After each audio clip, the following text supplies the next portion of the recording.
Hello welcome all of you મોરદેશી ઝાલા તમારું બધાનું સ્વાગત કરું છું ભારતના સૌથી મોટા ઓનલાઈન એજ્યુકેશન પ્લેટફોર્મ અનએકેડમી ઉપર અને Unacademy YouTube channel let's crack Gujarat એક્ઝામમાં તમારું બધાનું ખૂબ ખૂબ સ્વાગત છે. ચલો પહેલા તો બધા મને ક્લિયર કરી દો કે વોઇસ અવાજ બધું ક્લિયર છે, audio clear. Hello hello alpha two delta.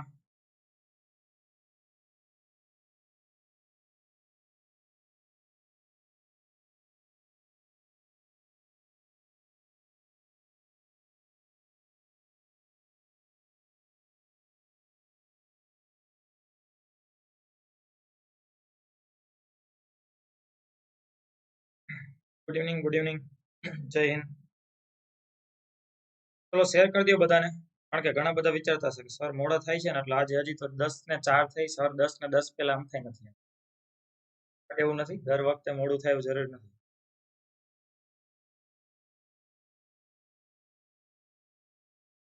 ના આવી જશે બિપિનભાઈ, ઘણા બધા છે એને કહું તો છું કે ઘણા બધાને ખબર પડી ગઈ છે કે સર આમ થાય 10-15 મિનિટ મોડા હોય એટલે હજી નિરાતે ચાલુ કરશે. Okay. અને બાકી તો ઓછા થાય નો થાય એનાથી કોઈ ફરક નથી પડતો. આપણે એઝ ઇટ ઇઝ રેગ્યુલર જે ભણીએ છીએ ભણતા રહેશું, બરાબર.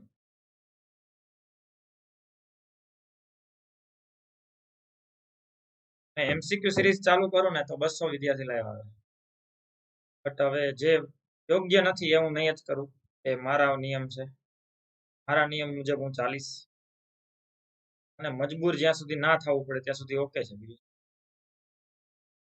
આમે એવું થશે પણ નહીં, પણ તેમ છતાં અને જ્યારે એ કરશું તે એનું પણ કંઈક અલગ મહત્વ હશે અને અલગ રીતના કરશું. આપણે જનરલ પોઈન્ટ ઓફ વ્યૂથી નહીં કહીએ કે જેનો એમસીક્યુ નો કોઈ મતલબ નહીં. ચલો હવે મારું નામ છે હરદેવસિંહ ઝાલા. મૂળભૂત અધિકારનો આપણો આ 8મો લેક્ચર છે. તો 7 લેક્ચર આપણે કમ્પ્લીટ કર્યા છે. આ 8મો લેક્ચર છે ફંડામેન્ટલ રાઇટ્સ માટે, ફંડામેન્ટલ રાઇટ્સનો. ઓકે,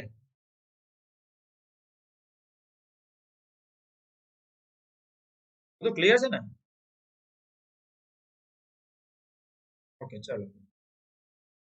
હા એવું ઘણા વિચારતા હોય છે પ્રમોશન, પણ હવે એ નથી સમજતા કે એ કદાચ આ તો તોય હું સબસ્ક્રિપ્શન સ્પીચ ખબર નહીં બહુ ફટાફટ મતલબ આપી દઉં છું. બટ હવે એક કદાચ 10 મિનિટનું પ્રમોશન કરવું પડતું હોય અને 10 મિનિટનું એક પ્રકારનું જે માર્કેટિંગ છે અથવા તો જેને આપણે કહીએ જાહેરાત છે કે જે કઈ બેચ શરૂ થાય છે, કઈ ટેસ્ટ છે, તો એમાં ખોટું શું છે? હું જે જગ્યાએ ઇન્સ્ટિટ્યૂટમાં જાઉં છું ત્યાં બધા વિદ્યાર્થીઓ ફીસ ભરીને આવે છે ને, તો કોઈ પણ ફેકલ્ટી જ્યાં કોઈ ઇન્સ્ટિટ્યૂટમાં જતા હશે ત્યાં બધા 15-15 હજાર, 20-20 હજાર, 22-22 હજાર રૂપિયા ફીસ ભરે છે અને અલગ અલગ ફેકલ્ટી અહીંયા ભણાવવા જાય. અહીંયા તમને એ વસ્તુ ફ્રીમાં આપે છે અને એ પણ મારું પર્સનલ ડિસિઝન છે કે હું આખું ક્વોલિટી તમને ફ્રીમાં આપી દઉં. બાકી જનરલી એવું કરી શકાતું હતું કે ભાઈ અડધું ક્વોલિટી આપું, અડધું પ્લસમાં લઈ જાઉં, બટ આખું ક્વોલિટી તમને ફ્રીમાં આપી દઉં છું, તે મારું ડિસિઝન છે. અને રહી વાત જસ્ટ 5-10 મિનિટની, તો હવે એનાથી તમને એવું તો ન જ લાગવું જોઈએ કે કોઈ માર્કેટિંગ છે. ચલો એવું હોય તો એના કારણે જસ્ટ તમને ખાલી સાંભળી લેવાથી નહીં, આખો લેક્ચર તો એક ફ્રીમાં જ મળ્યો ને. ઓકે ચલો, તો ફંડામેન્ટલ રાઇટ્સ. તો મારું નામ છે હરદેવસિંહ ઝાલા, એમબીએ કરેલું છે મેં, છેલ્લા 4.5 વર્ષથી ભણાવું છું. Indian polity, current affairs, IR નો મારા સબ્જેક્ટ છે. હવે આઈઆર નો લેક્ચર હમણાં નથી આવ્યો, લાસ્ટ વીકમાં પણ નહોતો આવ્યો. આ વીકની અંદર હું પ્રયત્ન કરું છું અને અથવા તો આપણે થોડોક વેઇટ કરી લઈએ એકાદ બે, મતલબ આ વીકની અંદર પણ, કારણ કે મારે આવતા રવિવારે પાછી એક એક્ઝામ છે જીપીએસસી ની. ઝાલા 10 મારો કોડ છે જે તમે યુઝ કરી શકો છો. જીપીએસસી ની તૈયારી કરી શકો છો અનએકેડમી સાથે, ભારતના સૌથી મોટા ઓનલાઈન એજ્યુકેશન પ્લેટફોર્મ સાથે જોડાઈને.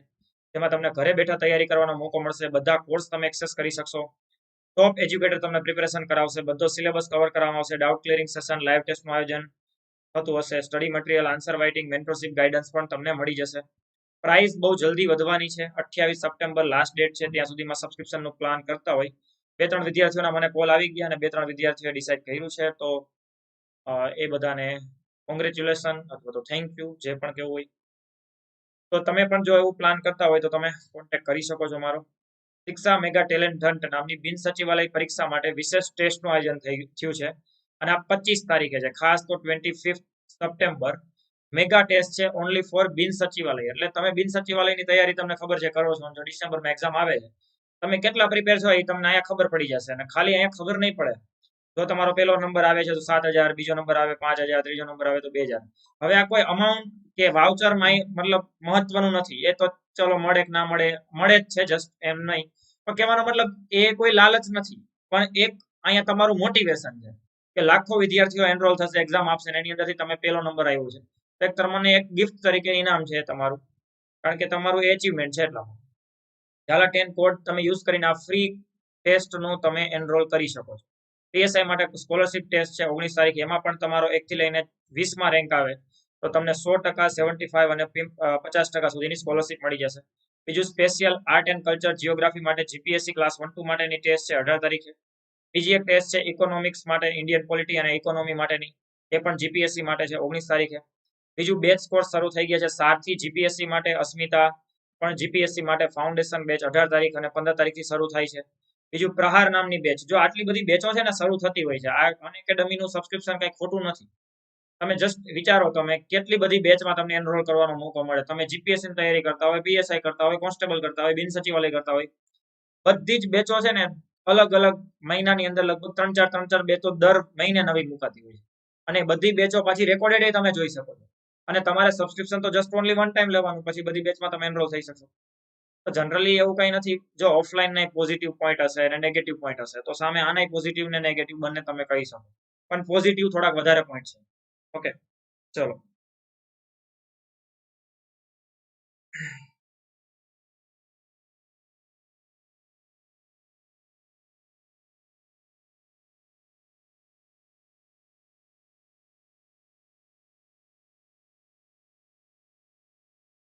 હા, મોર્નિંગ નો લેક્ચર આપણો બહુ ધમાકેદાર રહ્યો હતો, કારણ કે એના તો વ્યૂઝ ને એ બધું છે, પણ આવ્યું એ મેં જોયું આપણી ચેનલ, મતલબ મને એજ્યુકેટર એપ્લિકેશન ની અંદર પણ ખબર પડી જાય. ઓલમોસ્ટ લગભગ એ લેક્ચર છે 300 થી વધારે વિદ્યાર્થીઓ મતલબ એનરોલ કર્યો હતો.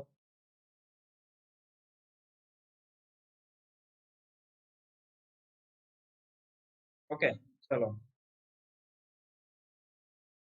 નાવ શરૂઆત કરી દઈએ ટોપિકની, અથવા તો જે આપણા નવા અધિકાર છે એની. ચલો, હવે અહીંયા બધા ધ્યાન. હવે જે આવવાના હતા એ આવી ગયા, જેને ન આવવું હોય ના આવે. લેક્ચર ભરવો છે તો રાત્રે 11 વાગે રાખ્યો છે તોય આવી જશે. એટલે કહેવાનો મતલબ એ છે કે જેને બંધારણ ભણી જ લેવું છે બહુ સારી રીતે, સારું કન્ટેન્ટ, તો એ બધા આવી જશે. અને બાકી જેને મજા નથી આવતી એમસીક્યુ સિરીઝમાં જશે. ચલો, નાવ ધાર્મિક સ્વતંત્રતાનો અધિકાર, right to freedom of religion, એટલે કે તમને ધાર્મિક સ્વતંત્રતાનો અધિકાર કયા આર્ટિકલમાં મળ્યો છે, તો 25 થી 28. હવે તમારા ક્વેશ્ચન અને તમારી કોમેન્ટ છે ને આપણે પછી લેશું. પહેલા આપણે સમજી લઈએ, પછી તમને ડાઉટ હશે તો હું પૂછીશ, હું જ સામેથી પૂછીશ. તમને ડાઉટ હોય ત્યારે પૂછજો, ત્યારે આપણે ચર્ચા કરશું. ઓકે, ચલો તો ટોપિક ઉપર આવી જઈએ. તો ધાર્મિક સ્વતંત્રતાનો અધિકાર. હવે આમુખ જ્યારે મેં તમને સમજાવ્યું ત્યારે મેં તમને ક્લિયર કર્યું હતું કે આમુખની અંદર પછી એક શબ્દ ઉમેર્યો છે બિન સાંપ્રદાયિક.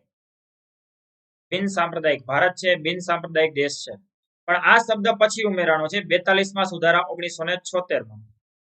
તો શું ભારત ત્યાં સુધી સાંપ્રદાયિક દેશ હતો? મતલબ કે જ્યાં સુધી ભારતમાં બિન સાંપ્રદાયિક નથી એડ થયું ત્યાં સુધી ભારત સાંપ્રદાયિક દેશ છે? ના, જરાય નહોતું. એટલે કે આ શબ્દ ઉમેરો કે ના ઉમેરો, આનાથી કોઈ ફરક નથી પડતો. કોઈ ફરક નથી પડતો, કારણ કે ઓલરેડી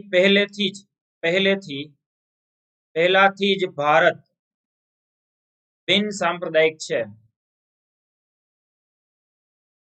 પહેલાથી જ ભારત છે એ બિન સાંપ્રદાયિક છે. હું પેન જસ્ટ ચેન્જ કરી નાખું, કારણ કે આ પેન કદાચ તમને થોડીક દેખાતી નહીં. ચલો જો, હવે પહેલેથી જ ભારત બિન સાંપ્રદાયિક દેશ છે. એટલે કઈ રીતે? તો કે ભારતની અંદર અનુચ્છેદ 25 થી 28 ક્લિયર તો કરી દીધા છે. હા, કરી દીધું, યલો કરી દીધું. ચલો જો, હવે 25 to 28 આ બધા આર્ટિકલમાં મેન્શન કર્યું છે કે કોઈ પણ ધર્મ માની શકો, કોઈ પણ ધર્મ પાળી શકો, કોઈ પણ ધર્મમાં હાજરી આપવાની, કોઈ પણ ધર્મની ઉન્નતિમાં કર સંબંધિત રક્ષણ, કોઈ પણ પ્રસંગમાં હાજરી આપવાની સ્વતંત્રતા, અને કોઈ પણ ધર્મના લોકોને આવી બધી સ્વતંત્રતા. તો અહીંયા ક્યાં એવી ક્લિયરિટી છે કે ઓનલી એક રિલિજિયસને ટાર્ગેટ કરતા હોય? ઓટોમેટિકલી પહેલેથી જ ભારત સેક્યુલર કન્ટ્રી છે, પહેલેથી જ ભારત બિન સાંપ્રદાયિક દેશ છે. હવે ભારત કેવો બિન સાંપ્રદાયિક દેશ છે ને એની વ્યાખ્યા અક્ષય કુમારે કરી છે. કયા પિક્ચર ની અંદર? તો કે નમસ્તે લંડન પિક્ચર ની અંદર. તમને થાય કે સર બંધારણ નમસ્તે લંડન ને શું લેવા દેવા?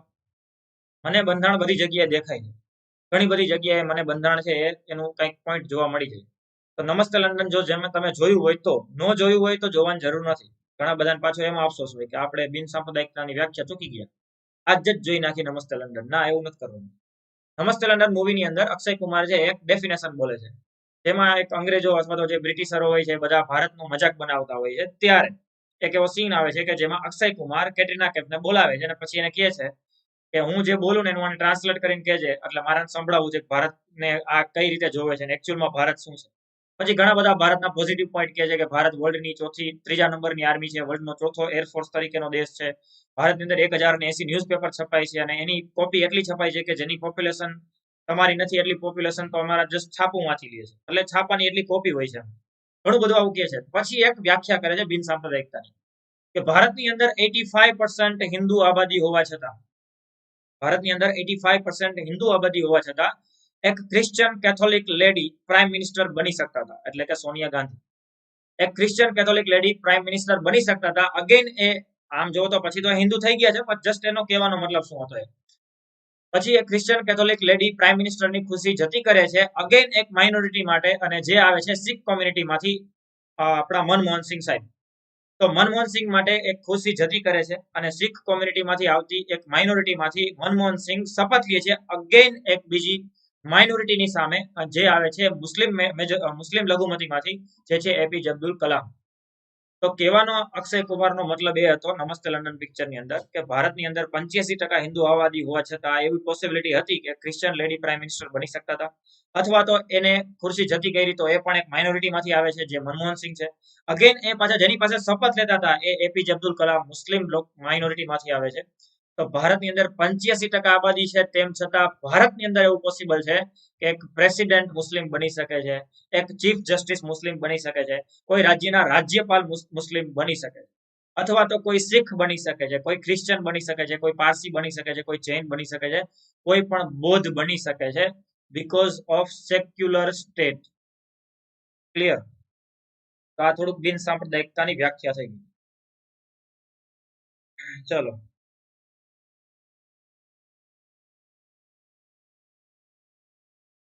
ઓકે, ચલો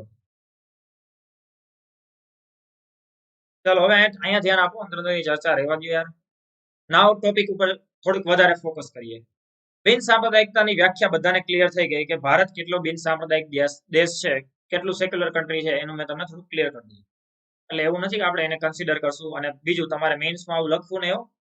જીપીએસસી કદાચ ભવિષ્યમાં મેઇન્સ પાસ કરી લો તો એમાં પછી મેઇન્સમાં એવું નહીં લખવાનું કે નમસ્તે લંડનની અંદર અક્ષય કુમારે કહેલી બિન સાંપ્રદાયિકતાની વ્યાખ્યા મુજબ ભારત બિન સાંપ્રદાયિક દેશ છે, એવું નથી લખવાનું. આ તો જસ્ટ તમને સમજાઈ જાય ને એટલા માટે હું થોડુંક વધારે તમને એ વિઝન ક્લિયર કરાવું છું. મતલબ એવું પિક્ચરની વાત કરું તો તમને વધારે રિકોલ થઈ જાય, ઘણી બધી વખત ઘણું બધું ખબર પડી જાય. ઓકે, ચલો મેં કલર તો બીજો યુઝ કરી લીધો. ઓકે, હવે યલો કલર છે. ચલો નાવ ચર્ચા કરીએ આગળ. હવે ભારત છે બિન સાંપ્રદાયિક દેશ છે તો ક્લિયર થઈ ગયું. તો ચલો પેલા એ કહો કે બિન સાંપ્રદાયિક અને સાંપ્રદાયિક વચ્ચે ફરક શું? તો ફરક સીધો એ છે કે જે બિન સાંપ્રદાયિક દેશ છે ને ત્યાં કોઈ ધાર્મિક આધાર ઉપર ભેદભાવ નથી, પણ જે સાંપ્રદાયિક દેશ છે એ ધર્મ તરફ થોડોક ઝુકેલો હશે, અથવા તો એના રૂલ્સ રેગ્યુલેશન ધર્મ તરફ ના હશે. જેમ કે Pakistan, Iraq, Iran, Syria, Jordan, Palestine, Indonesia, Saudi Arabia, Qatar, Bahrain, આ બધા જ સ્ટેટ છે એ ઇસ્લામિક સ્ટેટ છે. અને સેમ એવું યહૂદી રાષ્ટ્ર છે ઇઝરાયલ. તો ઇઝરાયલ યહૂદી રાષ્ટ્ર છે. તો ઇઝરાયલની અંદર યહૂદી લોકોના અથવા તો યહૂદી ધર્મ પ્રત્યેની માનસિકતા વધારે હશે, અથવા તો યહૂદી ધર્મને પ્રાયોરિટી કેન્દ્રમાં રાખીને કાયદાઓ બનેલા હશે, જ્યારે ઇસ્લામિક સ્ટેટની અંદર મુસ્લિમ લો મુજબના કાયદાઓ બનેલા હશે. પણ ભારત કેટલો સાંપ્રદાયિક દેશ છે તમને બધાને મેં હમણાં ક્લિયર કરી દીધું કે ભારતની અંદર કોઈ આવો ભેદભાવ થશે નહીં. 2017 કે 2018 ની અંદર, 2017 અથવા તો 2018 ની અંદર મેમ્બર ઓફ પાર્લામેન્ટ પાકિસ્તાનની અંદર ક્રિશ્ચિયન મેમ્બર હતા, ક્રિશ્ચિયન કોમ્યુનિટીમાંથી આવતા એક મેમ્બર ઓફ પાર્લામેન્ટના મેમ્બર હતા. એને ક્રિશ્ચિયન મેમ્બર હોવાથી મતલબ એને એક એવો ડ્રાફ્ટ મૂક્યો પાકિસ્તાનની પાર્લામેન્ટમાં કે પાકિસ્તાનના પ્રાઇમ મિનિસ્ટર નોન મુસ્લિમ માટે પણ અલાવ કરવા જોઈએ, એટલે કે પરમિશન આપવી જોઈએ કે નોન મુસ્લિમ પણ બની શકે. તમને જાણીને આશ્ચર્ય થશે કે અધ્યક્ષે આ બિલ ઉપર ચર્ચા કરવાની ના પાડી દીધી, આ ડ્રાફ્ટને સાઈડમાં મૂકી દીધો કે ભાઈ રહેવા દો, આના ઉપર ચર્ચા નથી કરવાની જરૂર. કારણ કે પાકિસ્તાન ઓલરેડી ડિક્લેર થયેલો ઇસ્લામિક સ્ટેટ છે, અને પાકિસ્તાનની અંદર એ તો પહેલા મેન્શન કર્યું છે કે પાકિસ્તાનના વઝીરે આઝમ એટલે કે વડાપ્રધાન ઓનલી મુસ્લિમ જ હશે. સમજાઈ ગયું? તમે મેમ્બર બની શકો છો, બટ મુસ્લિમ જે હશે એ જ પ્રાઇમ મિનિસ્ટર અને એ જ પ્રેસિડેન્ટ બનશે, બીજા કોઈ નહીં બને. પણ ભારતની અંદર આવું નથી. ભારતના પ્રેસિડેન્ટ મુસ્લિમ બની શકે છે. ભારતના કોઈ એવા વ્યક્તિ, શીખ વ્યક્તિ પણ ભારતના ચીફ જસ્ટિસ બની શકે છે. ભારતના કોઈ પારસી વ્યક્તિ પણ ભારતના પ્રેસિડેન્ટ બની શકે છે. આવું બધું ભારતમાં પોસિબલ છે બીકોઝ ઓફ સેક્યુલર બિન સાંપ્રદાયિક. ક્લિયર? પેલા તો બિન સાંપ્રદાયિકતાનો અર્થ તમને સારી રીતે સમજાઈ ગયો. ઓકે, ચલો. હા, એ નથી દેખાતું, મને ખબર પડી ગઈ. મેં કલર ચેન્જ કરી નાખ્યો છે. બિન સાંપ્રદાયિકતાનો મતલબ શું થાય કહી દીધું. ઓકે, ચલો હવે જો. હવે આપણે બધા આર્ટિકલને પહેલા થોડાક ઉપર છેલ્લા જોઈ લઈએ, પછી ડિટેલમાં ચર્ચા કરશું. ચલો જો, આર્ટિકલ 25 એવું કહે છે કે કોઈ પણ ધર્મ અંતઃકરણ પૂર્વક માનવાની, પ્રોફેસ કરવાની, માનવાની એટલે કે પ્રોફેસ કરવાની, અનુસરવાની એટલે કે કન્સિન્સ કરવાની, તેનું આચરણ એટલે કે પ્રેક્ટિસ કરવાની, પ્રેક્ટિસ ઓફ ધી રિલિજિયસ કરવાની, કે તેનો પ્રચાર પ્રસાર એટલે પ્રોપોગેટ કરવાની તમને સ્વતંત્રતા છે. એટલે તમે કોઈ પણ ધર્મ માની શકો છો, પાડી શકો છો, એની ઉપાસના કરી શકો છો, એનું આચરણ પાલન કે એનો પ્રચાર પ્રસાર કરી શકો છો, જે તમને આર્ટિકલ 25 મુજબ સ્વતંત્રતા મળી છે. ડિટેલમાં આપણે હજી ચર્ચા કરશું, પણ હું તમને પહેલા જસ્ટ ખાલી એમને સમજાવી દઉં છું. તમારા ક્વેશ્ચન જે હશે ને હું 100% લઈ લઈશ. બીજા દેશમાં બની શકે મતલબ બીજા દેશમાં એટલે જે ધાર્મિક દેશ છે અહીંયા નહીં બની શકે. ધાર્મિક દેશ હશે અહીંયા ધાર્મિક ધર્મના લોકો જ છે હેડ બની શકશે, બીજા કોઈ નહીં બની શકે. સમજાઈ ગયું? અને ભારતની અંદર આવું પોસિબલ, મતલબ ભારતની અંદર બધા ધર્મના લોકો સરખા છે એટલે. એના પછી 26 છે, એમાં કોઈ પણ ધાર્મિક બાબતોનો તમે તમારી રીતે વહીવટ કરી શકો છો. એટલે કે એનો વહીવટ કઈ રીતે કરવો, એની અંદર ચૂંટણી કરાવી, એનું ફંડનો ખર્ચો ક્યાં કરવો, મહોત્સવ ઉજવવા કે નહીં, કોઈ બીજું કઈ વસ્તુ કરવી કે નહીં, એક્ટિવિટી કરવી કે નહીં, દરેક ધાર્મિક બાબતોનો વહીવટ કરવાની freedom two manage religious affairs એટલે કે ધાર્મિક બાબતોનો વહીવટ કરવાની સંપૂર્ણ સ્વતંત્રતા છે આર્ટિકલ 26 મુજબ. આપણે આના ઉપરથી જ કેશવાનંદ ભારતી કેસ છે એ જોવાનો છે. એના પછી આર્ટિકલ 27 ચોક્કસ ધર્મની અભિવૃદ્ધિ માટે કર સંબંધિત તમને સ્વતંત્રતા છે. એટલે કે તમને તમારી પાસેથી સરકાર ક્યારેય ફોર્સફુલી એવો ટેક્સ ના માંગી શકે કે અમારે કોઈ એક ધર્મની અભિવૃદ્ધિ કરવી છે તો ટેક્સ આપો. સમજીએ આપણે હમણાં ડિટેલમાં. આર્ટિકલ 28 ધાર્મિક ઉપાસનામાં હાજરી આપવાની સ્વતંત્રતા. સરકારી સહાયથી ચાલતી કોઈ પણ સંસ્થાની અંદર ધાર્મિક પ્રસંગોનું આયોજન નથી કરી શકાતું. અધરવાઇઝ તેમ છતાંય જો આયોજન કર્યું છે તો એમાં જવું કે ન જવું એ તમારી પર્સનલ ચોઇસ હશે. ફોર્સફુલી એ પ્રસંગમાં હાજરી આપવી જ પડે એવું તમને ફોર્સફુલી કહી શકાય નહીં. ઓકે, ચલો ના હવે આપણે આર્ટિકલ એક પછી એક ડિટેલમાં જોઈએ. પેલું છે આર્ટિકલ 25. કોઈ પણ ધર્મ અંતઃકરણ પૂર્વક માનવાની એટલે કે પ્રોફેસ કરવાની, અનુસરવાની એટલે કે કન્સિન્સ કરવાની, તેનું આચરણ એટલે પ્રેક્ટિસ કરવાની, કે તેનો પ્રચાર પ્રસાર એટલે કે પ્રોપોગેટ કરવાની સ્વતંત્રતા છે.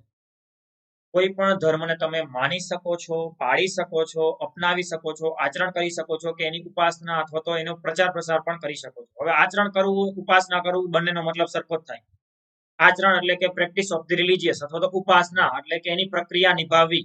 હિન્દુ ધર્મની ઉપાસના શું છે તો આપણે જેટલું પણ હિન્દુ ધર્મ મુજબ થાય છે, જેમ કે હવન કરાવો, પૂજાપાઠ કરવા, બરોબર, જે પણ આપણે સત્યનારાયણ ભગવાનની કથા કરો, આ જેટલી પણ બધી વસ્તુ કરો છો ને એ બધી હિન્દુ ધર્મની ઉપાસના છે. ઇસ્લામ ધર્મની ઉપાસના એટલે કે ચાદર ચડાવવી, બંદગી કરવી, નમાજ અદા કરવી, દુઆ કરવી, તો એ ઇસ્લામ ધર્મની ઉપાસના છે. કેન્ડલ કરવી ચર્ચની અંદર અને પ્રેયર કરવી ચર્ચમાં, તો એ ક્રિશ્ચન ધર્મની ઉપાસના છે. આતસ બહેરામની પ્રદક્ષિણા ફરવી. આતસ બહેરામ કઈ જગ્યાએ એવું છે? ઉદવાડાની અંદર, પવિત્ર અગ્નિ. તો એની પ્રદક્ષિણા ફરવી એ પારસી લોકોની ઉપાસના છે. એની પૂજા, એ પવિત્ર અગ્નિની પૂજા કરવી એ પારસી લોકોની ઉપાસના છે. તો કહેવાનો મતલબ જે ધર્મ છે એની જે પ્રક્રિયાઓ છે, એના જે રીતિ રિવાજો છે, એની જે પ્રક્રિયા છે એ ફોલો કરવું, ઇટ મીન્સ કે ઉપાસના અથવા તો પ્રેક્ટિસ ઓફ ધી રિલિજિયસ, એનું આચરણ કરવું. ઓકે, ચલો હવે ડિટેલમાં આગળ થોડુંક હજી ચર્ચા કરીએ. એને માનવાની સ્વતંત્રતા. હવે જો માનવું અને અપનાવવું આ બંને વચ્ચે થોડોક ફરક છે, થોડોક ને આમ તો ઘણો બધો. હિન્દુ ધર્મમાં હોવા છતાં ઘણા બધા માની શકે કે ભાઈ ઇસ્લામ ધર્મની અંદર આ વાત સારી છે, ઇસ્લામ ધર્મની અંદર આટલી બાબતો એક્સેપ્ટ કરી શકાય એમ છે. ઇસ્લામ ધર્મમાં હોય એ પણ કદાચ એવું માનતા હોય કે આખો ધર્મની તો નથી ખબર, પણ હિન્દુ ધર્મની અંદર જે આ પરંપરા છે ને આ તો બધા ધર્મોમાં હોવી જોઈએ. આ એક એકચ્યુઅલમાં વાસ્તવિકતા છે, આવું જ હોવું જોઈએ. તેમ એવું ક્રિશ્ચન લોકો પણ માની શકે કે ભાઈ બૌદ્ધ ધર્મની અંદર જે આ વસ્તુ છે ને બહુ સારી છે, આ જે હિંસા નથી ને એ બહુ સારી વાત છે. તો માનવું ઇટ મીન્સ નોટ એક્સેપ્ટ કરવું, અપનાવવાની વાત નથી, પણ માની શકો છો તમે એમનેમ પણ. હવે માયના પછી તમારે અપનાવો છે તો 100% તમે અપનાવી શકો છો.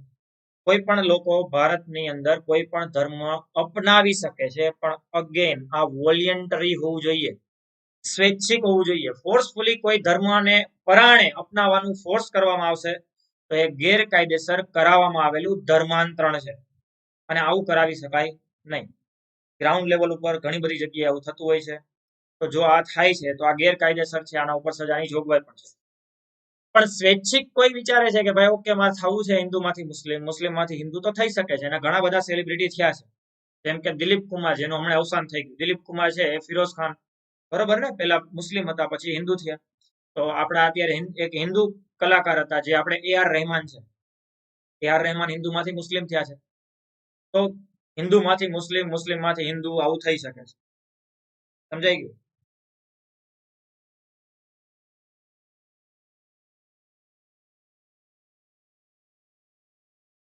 હા, જઈ શકે, પણ હવે જો હમણાં સિસોદિયા મહાવીરસિંહ, આપણે એના ઉપર જ ચર્ચા કરીએ. નોટ ઓનલી હિન્દુ મુસ્લિમ જઈ શકે, નો જઈ શકે, તો પછીની વાત રહી. હિન્દુમાંથી ને હિન્દુમાંથી મહિલા, સ્ત્રી, પુરુષ જઈ શકે કે ના જઈ શકે, એના કેસ બન્યા છે. એટલે આપણે એની ઉપર જ ચર્ચા કરશું કે એની અંદર આગળ શું થઈ શકે. ઓકે, ટ્રિપલ તલાક 100% વિપિનભાઈ હું સમજાવીશ, પણ હવે ટ્રિપલ તલાક છે ને આની સાથે કોઈ રિલેટ નથી કરતું. આપણે થોડુંક એ 44 સાથે રાખીએ તો ક્લીન બ્લર દેખાતી હોય તો તમે ખાલી એકવાર છે ને ઓલું ક્લિયરિટી કરી દો, થોડીક વિઝન ક્લિયર કરી નાખો, ક્વોલિટી, એટલે થઈ જશે. ઓકે બિપિનભાઈ, આપણે છે ને આર્ટિકલ 44 યુનિફોર્મ સિવિલ કોડ સમજાવું ત્યારે આપણે ક્લિયર કરી દેશું કે ભાઈ કઈ રીતના ટ્રિપલ તલાક ઇસ્યુ હતો, કઈ રીતના કેસ હતો.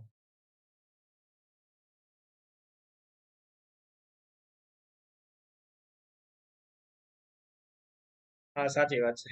ચલો, નાવ ચલો ચર્ચા કરીએ આગળ. તો પેલી વસ્તુ કે કોઈ પણ ધર્મ છે એમાંથી કોઈ પણ ધર્મ અપનાવી શકાય છે, કોઈ પણ ધર્મ એક્સેપ્ટ કરી શકે છે. વોલિયન્ટરી હોવું જોઈએ, ફોર્સફુલી આ કોઈ વસ્તુ થવી જોઈએ નહીં. પછી એનું આચરણ, તો એની પ્રેક્ટિસ, કોઈ પણ પ્રેક્ટિસ કરી શકાય. ઇટ મીન્સ કે હિન્દુ ધર્મની મેં કીધું એમ પ્રેક્ટિસ, ઉપાસના કરી શકાય છે. તો સેમ એ રીતનો પ્રચાર પ્રસાર પણ કરી શકાય છે. એ પ્રચાર પ્રસાર કરવામાં સરકાર રોકટોક કરી શકે નહીં. આ બધી તમને સ્વતંત્રતા મળી છે કયા આર્ટિકલ મુજબ? 25 મુજબ મળેલી છે. કોઈ પણ વ્યક્તિ ઉપર મુજબની ધાર્મિક સ્વતંત્રતા પ્રાપ્ત થયેલી છે. તો ઉપર મુજબની એટલે બે બધું એક્સપ્લેન કરી દીધું. તેમ છતાં રાજ્ય કોઈ પણ આર્થિક, નાણાકીય, રાજકીય અને બિન સાંપ્રદાયિક ધાર્મિક બાબતો સાથે જોડાયેલી પ્રવૃત્તિને નિયંત્રિત કરવાનો અધિકાર રાખે છે. તો એટલે તમને થાય કે સર એટલે શું? તો ઘણી બધી વખત ઘણા બધા મંદિરોના ટ્રસ્ટનો હવાલો સરકાર પાસે છે, તમને ખબર છે. તો હવે એ બધી વસ્તુ ઘણી બધી વખતે છે ને એનું કોઈ વારસદાર, કોઈ એક પૂજારી કે કોઈ એક વ્યક્તિ ના હોય એટલે પછી ટેક ઓવર કરી લીધું હોય ગવર્મેન્ટ. અને ઘણી બધી વખત આવું ઘણા બધા મંદિરમાં થાય છે. એના માટે ઘણા બધા મંદિરો આંદોલન પણ કરે છે કે આ વહીવટ છે અમારા હાથમાં હોવો જોઈએ, આ છે તે છે. ઘણા ક્લેમ પણ કરતા હોય કે અમારા પૂર્વજો જ આ મંદિરના પૂજારી હતા, અને ઘણું બધું આવું પણ થાય છે. એ સિવાય ઘણા બધા બીજા પોલિટિકલ પ્રવૃત્તિ સાથે કોઈ મંદિર જોડાયેલું છે, પછી એની અંદર કોઈ દખલગીરી સરકાર કરે છે, તો આવું કરતી હોય છે. નાણાકીય હોય, આર્થિક હોય કે બીજી કોઈ પણ બાબતોની અંદર સરકાર છે એ રીતના ઇનડાયરેક્ટલી ઇન્વોલ્વ થઈ શકે છે. પછી તમને ખબર છે કે ઘણા બધા મંદિરની અંદર ટ્રસ્ટની અંદર પણ સરકારના રોલ હોય છે. ટ્રસ્ટની અંદર સરકાર પણ ઇન્વોલ્વ થાય છે, પણ એ મિનિસ્ટર ને એ બધા રીતના હોતા નથી. પણ પ્રયત્ન કરતા હોય છે કે ડાયરેક્ટ સરકાર ડાયરેક્ટ ઇન્વોલ્વ ના થાય, પણ આવું કરી શકાય છે. એના પછી શીખ ધર્મના લોકો આર્ટિકલ 91B મુજબ હથિયાર રાખવાની છૂટ આર્ટિકલની ધાર્મિક ઉપાસનાને આધારે પ્રાપ્ત થયેલ છે. મેં તમને જયારે 19B સમજાવ્યું ત્યારે ક્લિયર કર્યું. હવે જો ધાર્મિક ધાર્મિક ઉપાસના એટલે શું? તો કે કોઈ પણ ધર્મની પ્રક્રિયા, કોઈ પણ ધર્મની પ્રક્રિયાની અંદર કિરપાણ રાખવું એ પ્રેક્ટિસ ઓફ રિલિજિયસ છે. કોની? શીખ ધર્મના લોકોની. હવે શીખ ધર્મના લોકો છે એને કિરપાણ રાખવાની છૂટ શું કામ દેવાની સાહેબ? સીધો પ્રશ્ન થાય. છૂટ એટલે દેવાની because of practice of religious. તમે કે સર છૂટ ન આપી તો ફરક શું પડે? તો અનુચ્છેદ 25 એનું પાલન નથી થતું એવું લાગે. શીખ ધર્મના લોકોને અફસોસ એ વાતનો રહી જાય, ભારતની અંદર આપણને કિરપાણ રાખવાની છૂટ નથી મળી, એટલે કે ગુરુ ગ્રંથ સાહેબમાં કીધેલી 5 ક ને આપણે ધારણ ના કરી શક્યા. કારણ કે ગુરુ ગ્રંથ સાહેબની અંદર 5 ક ને ધારણ કરવું એ સાચો શીખ ઉપાસક છે. એનો મતલબ જરાય એ નથી કે બીજો શીખ ઉપાસક નથી, પણ એને ધાર્મિક શીખ કહેવાય. હવે એવું તો હિન્દુ ધર્મની અંદર ઘણી બધી માન્યતાઓ છે, પણ બધા ફોલો કરતા હોય એવું જરૂરી નથી. તુલસી ક્યારેને પાણી રેડવું જોઈએ, સૂર્યનારાયણ ભગવાનની પૂજા કરવી જોઈએ, જનોઈ ધારણ કરવી જોઈએ. આ હિન્દુ ધર્મની એક ઉપાસનાનો હિસ્સો છે. અને જે આવું કરતા હોય એ પોતે એવું પોતાને કન્વિન્સ કરી શકે, પોતાની આત્મા સાથે વાત કરી શકે કે આપણે હિન્દુ ધર્મની બધી જ માન્યતાઓ, બધી જ પ્રેક્ટિસ ઓફ રિલિજિયસ પૂરી કરી. બાકી તો આપણે પેલા જળ ચડાવવાનું સૂર્યનારાયણ ભગવાન, તો પછી પેલા આપણને કોઈ જળ ચડાવે ત્યારે આપણે ઉભા થતા હોય, તો એ ક્યાંથી એમાં જળ ચડાવવાનું આવશે સૂર્યનારાયણ ભગવાનને? બરોબર ને? તો જસ્ટ કહેવાનો મતલબ એ છે કે પ્રેક્ટિસ ઓફ રિલિજિયસ નો મતલબ એ થાય કે 5 કને ધારણ કરવું. ઇટ મીન્સ કે એ પોતે એવું કહી શકે છે, એવું પોતે વિચારી શકે છે કે નાવ એક ઉપાસના ફૂલફિલ થઈ, એક શીખ ધર્મમાં ગુરુ ગ્રંથ સાહેબમાં કીધું છે પૂરું કર્યું છે. તો ગુરુ ગ્રંથ સાહેબમાં કીધેલી વાત છે એમાં કિરપાણ જે છે, કિરપાણ છે એક હથિયાર છે. કિરપાણ જે છે એક હથિયાર છે. હવે 5 ક ની અંદર કડું આવી જાય કે કછેરા, પછી કેસ રાખવા, કંઘી રાખવી અને કિરપાણ. તો 5 કને ધારણ કરીને આપણે શીખ ઉપાસક છે એવું કહી શકીએ, અથવા તો એક ધાર્મિક શીખ છે એવું આપણે કહી શકીએ. એનો મતલબ અગેન પાછું કહું છું, એનો મતલબ જરાય નથી કે બીજા કોઈ શીખ નથી. પણ મેં કીધું ને એમ, હિન્દુ ધર્મની જેમ અમુક ઉપાસનાઓ છે જે પૂરું કરતા હોય ને, જે ગઢાઓ બધા વૃદ્ધો છે અથવા તો જે વડીલો છે ને, આવું કરતા હોય, પૂજા પાઠ કરતા હોય, ધૂન કરે, કીર્તન કરે, પૂજા કરે, પછી સૂર્યનારાયણ ભગવાનને જળ ચડાવે, તુલસી કેરામાં પાણી રેડે. તો એ બધી એક આસ્થાનો વિષય છે, પ્રેક્ટિસ છે. પણ આવું બધા નથી કરતા હોતા, તો એનો મતલબ જરાય એ નથી કે બીજા હિન્દુ નથી. સમજાય છે? પણ કિરપાણ ધારણ ન કરવા દો, તમે એને ના પાડો છો, ઇટ મીન્સ કે તમે એની પ્રેક્ટિસ ઓફ રિલીજીયસ ની અંદર આડા આવ્યા. એટલે કે એને બસ એ વાતનો અફસોસ રહી ગયો કે આપણે કિરપાણ ધારણ નથી કર્યું, એટલે મતલબ કે 5 માંથી 1 અધૂરો રહી ગયો છે. અને કિરપાણ રાખવાની છૂટ આપીએ તો, છૂટ આપશો તો 19(1)(b) નો ભંગ થઈ જશે. તમે કહો કાં સર 19(1)(b) નો ભંગ થઈ જાય? કારણ કે એમાં હથિયારો વગર એકઠા થવાની ના છે. હથિયારો વગર એકઠા નહીં થવાનું, પણ તેમ છતાં શીખ ધર્મના લોકોને હથિયાર લઈને એકઠા થવાની છૂટ આપી છે. તો હવે અહીંયા એક વસ્તુ ક્લિયર રાખજો, કિરપાણ ત્યાં સુધી કિરપાણ છે જ્યાં સુધી એ 4 ઇંચથી મોટું ના હોય અને ફરજિયાત લોક કરેલું હોય. એટલે કે કિરપાણ ધાર્મિક સિમ્બોલ ગણાશે. કિરપાણ છે એ ધાર્મિક પ્રતીક છે, ધાર્મિક પ્રતીક. પણ ધાર્મિક પ્રતીક ત્યાં સુધી છે જ્યાં સુધી એ 4 ઇંચથી મોટું ના હોય અને ફરજિયાત લોક કરેલું હોય. જો એ લોક કરેલું નથી તો એ છરી અને ચપ્પુ છે, તો હથિયાર છે. અને જો એ 4 ઇંચથી મોટું છે, એટલે કે એ તલવારની જેમ લઈને નીકળ્યા છે, તો એ કિરપાણ નથી, અરેસ્ટ થઈ શકે છે હથિયારોના ઝુંડમાં. અથવા તો એ કિરપાણ જ છે, લોક કરેલું હતું, પણ હવે એને બહાર કાઢ્યું અને પછી કોઈની સાથે એ મતલબ કોઈને મારવાનો પ્રયત્ન કરે છે કે કાંઈ પણ આવું ઇન્સિડન્ટ બને છે, તો એ તીક્ષ્ણ હથિયાર વડે કરવામાં આવેલો હત્યાનો પ્રયાસ સજ ગણાશે. કિરપાણથી પ્રયાસ થયો એવું નહીં ગણાય. કહેવાનો જસ્ટ મતલબ ધાર્મિક સિમ્બોલ ત્યાં સુધી છે જ્યાં સુધી 4 ઇંચથી મોટું ના હોય, ફરજિયાત લોક કરેલું હોય. આટલું ક્લિયર થઈ ગયું? તો આ જે ઉપાસનાની સ્વતંત્રતા આપી છે ને, આ એક્ઝેપ્શન છે ને, એ પણ અનુચ્છેદ 25 ને આધારે છે. પણ અહીંયા એક વસ્તુ ખાસ સમજજો, 25 ને આધારે છૂટ કેમાં છે? તો 19(1)(b) માં હથિયાર રાખવાની છૂટ 19(1)(b) માં. એટલે અપવાદ એનો છે. કોના આધારે છે? તો 25 ને આધારે છે. 25 ના કારણે, 25 ને આધારે, 25 મુજબ 91(b) માં. એટલે ડિપેન્ડન્ટ આર્ટિકલ ની વાત આવે ને, આધારિત, ત્યારે 25 આવશે. ઇન ની વાત આવે ને તો 19(1)(b) માં. ઓકે, મતલબ તો એને યુઝ એ રીતે ના જ કરી શકાય ને, જસ્ટ એક ધાર્મિક પ્રતીક તરીકે રાખવાનું છૂટ આપી છે કે ભાઈ તમારી એક આસ્થા ફૂલફિલ થાય એટલા માટે. ઓકે, ધાર્મિક પ્રતીક તરીકે જ કિરપાણને રાખવાનું છે, કિરપાણનો યુઝ નથી કરવાનો. 4 ઇંચથી મોટું ન હોવું જોઈએ, ફરજિયાત લોક કરેલું હોવું જોઈએ, અધરવાઇઝ એ કિરપાણ નથી. ના, નો રાખી શકે તો પછી બધાય કિરપાણ રાખે કે શું છે? તો કે આપણું આ કિરપાણ છે, આપણે પાછા 5 રાખવા છે, એક અહીંયા રાખ્યું છે, એક અહીંયા રાખ્યું છે, એક પાછળ ભરાયું છે, બરોબર, એક કાંઈ ખભા પાસે રાખ્યું હોય પાછળ. તો એવી રીતના કિરપાણ નથી રાખી શકાતું, જસ્ટ શીખ ધર્મના લોકો જ રાખી શકશે, બીજું કોઈ નહીં.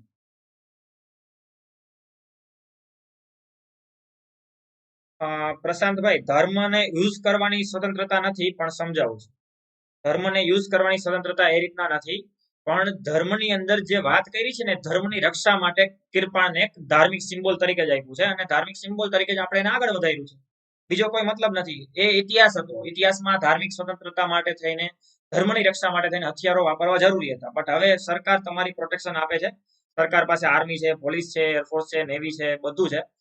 તમારો ધર્મ ખતરામાં નહીં આવે, સરકાર સિક્યોર કરશે, એટલે ડોન્ટ વરી એમ. એટલા માટે થઈને કિરપાણને જસ્ટ એક ધાર્મિક સિમ્બોલ તરીકે રાખો. તમને બીજી તકલીફ પડશે ત્યારે સરકાર છે, એટલા માટે હવે એને ધર્મની રક્ષા માટે ઉપયોગ કરવો એવું હવે જરૂરી નથી. સમજાઈ ગયું? ચાલો સમજાવું, હા, એ બધું જ સમજાવું છું. ચાલો હવે આગળ વધીએ. હા, એ તમારા જેટલા પ્રશ્ન છે ને કે ભાઈ કઈ રીતના જે દશેરાના દિવસે, વિજયાદશમીના દિવસે શસ્ત્ર પૂજન કરવા બધા નીકળે છે રેલીમાં, ખુલ્લી હથિયારો લઈને. પછી તમે બધા કહેશો શિવરાત્રીની અંદર હથિયારો લઈને નીકળે છે, મોહરમની અંદર હથિયારો છે. તો એ બધું સમજાવું છું, ચર્ચા કરીએ. મને ખબર છે ભાઈ તમારામાં ક્યુરિયોસિટી એટલી ભરી છે, જિજ્ઞાસા વૃત્તિ, કે ભાઈ તમે ઘડીકમાં આમ થાય મને એમ નહીં કહો કે હા સર ક્લિયર એમ. ઓકે, બરોબર, હું સમજાવું છું. ચલો જો પેલા હજી એક થોડુંક ક્લિયર કરી દઉં. આર્ટિકલ 25 મુજબ હિન્દુ એટલે શીખ, જૈન, બૌદ્ધ ધર્મો પણ ગણાશે, પણ સમાવેશ થાય છે. બૌદ્ધ ધર્મનો પણ સમાવેશ થાય છે. એટલે કે જો હવે જૈન છે ને કન્સિડર કરેલું નતું, પેલા નહોતું, મૂળ બંધારણમાં નથી.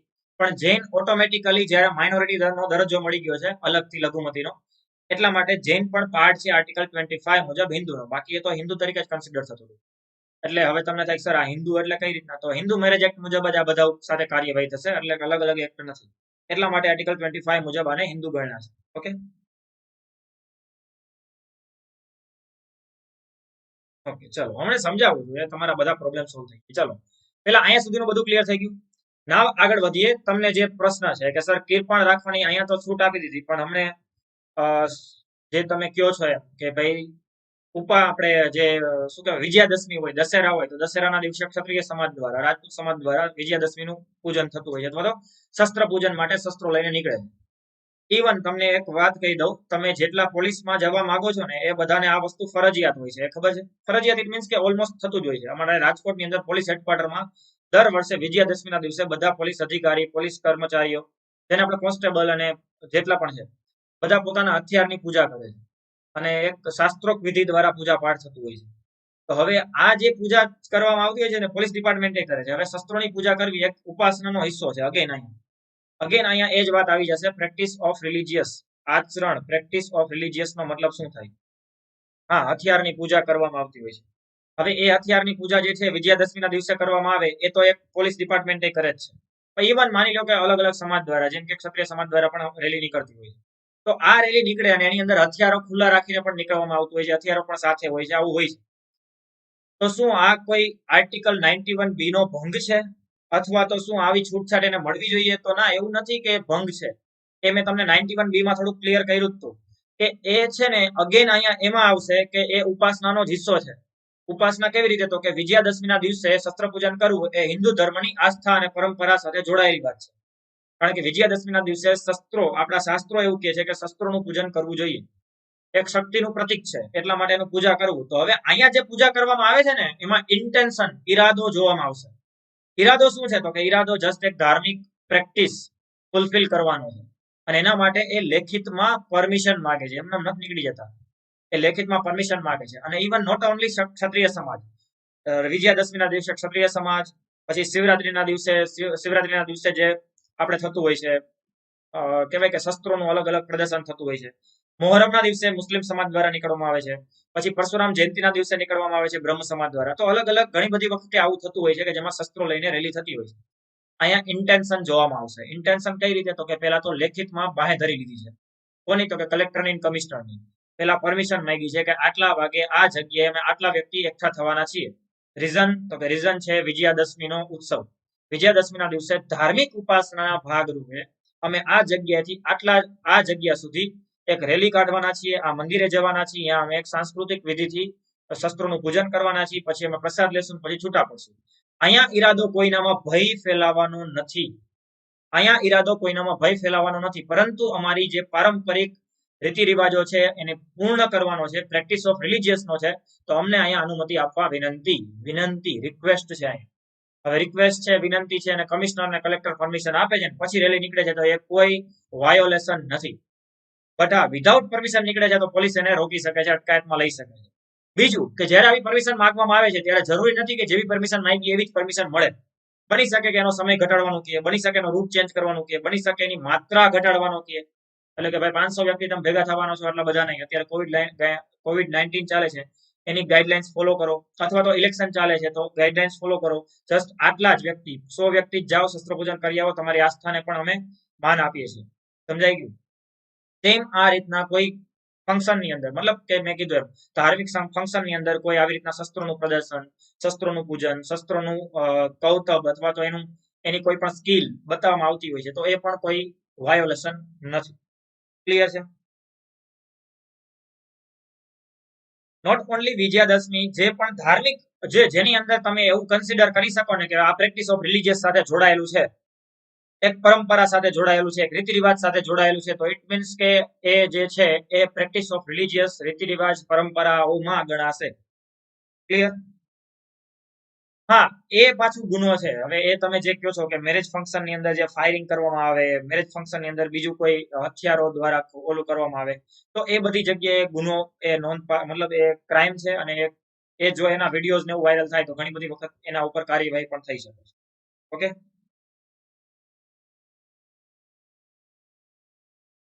કરી શકાય, એ ગુનો ગણાશે. ક્લિયર છે? મેરેજની અંદર જે ફાયરિંગ ને બધું કરવામાં આવતું હોય. પણ મેં હવે જો ઘણી બધી ગ્રાઉન્ડ રિયાલિટી આખી અલગ છે. એમ તો ભાઈ પ્રોહિબિશન એક્ટ છે કે નહીં ગુજરાતમાં, બરોબર ને? ચાઇલ્ડ પ્રોટેક્શન એક્ટ છે કે નહીં? બાળકો પાસે મજૂરી ન થવી જોઈએ કે નહીં? એટલે ઘણી બધી વસ્તુ છે, એને અવોઇડ કરો ને. તમે જસ્ટ બંધારણીય રીતે ચાલો અને હું તમને જે સમજાવું છું તમે સમજો. બાકી ઘણું બધું અલગ અલગ છે, ગ્રાઉન્ડ રિયાલિટી આખી અલગ છે, પણ તમે સમજી લ્યો જસ્ટ પ્રેક્ટિસ ઓફ રિલિજિયસ તરીકે કેટલી છૂટછાટ છે. આપણે એનો નહીં ભંગ કરીએ. એક સ્વચ્છ સારા સિટીઝન તરીકે આપણે કમસે કમ એટલું ફોલો કરશું. ઓકે, ગુડ સિટીઝન બનવું એ પહેલી પ્રાયોરિટી છે. ઓકે, ચલો તો આટલું ક્લિયર બધાને? આર્ટિકલ 25 ઓલમોસ્ટ ક્લિયર છે બધાને? સમજાઈ ગયું છે?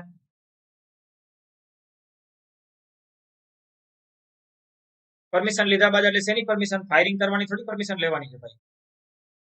હા, તમે લાયસન્સ વાળી ગન રાખી શકો છો, બટ એનો મતલબ જરાય એ નથી કે તમે ઇન્ટેન્શનલી ત્યારે કેવું ફાયરિંગ જસ્ટ ખાલી કરો ઈરાદાપૂર્વક. એ જસ્ટ તમારા પ્રોટેક્શન માટે છે, નોટ કોઈનામાં ભય ફેલાવવા. ઓકે,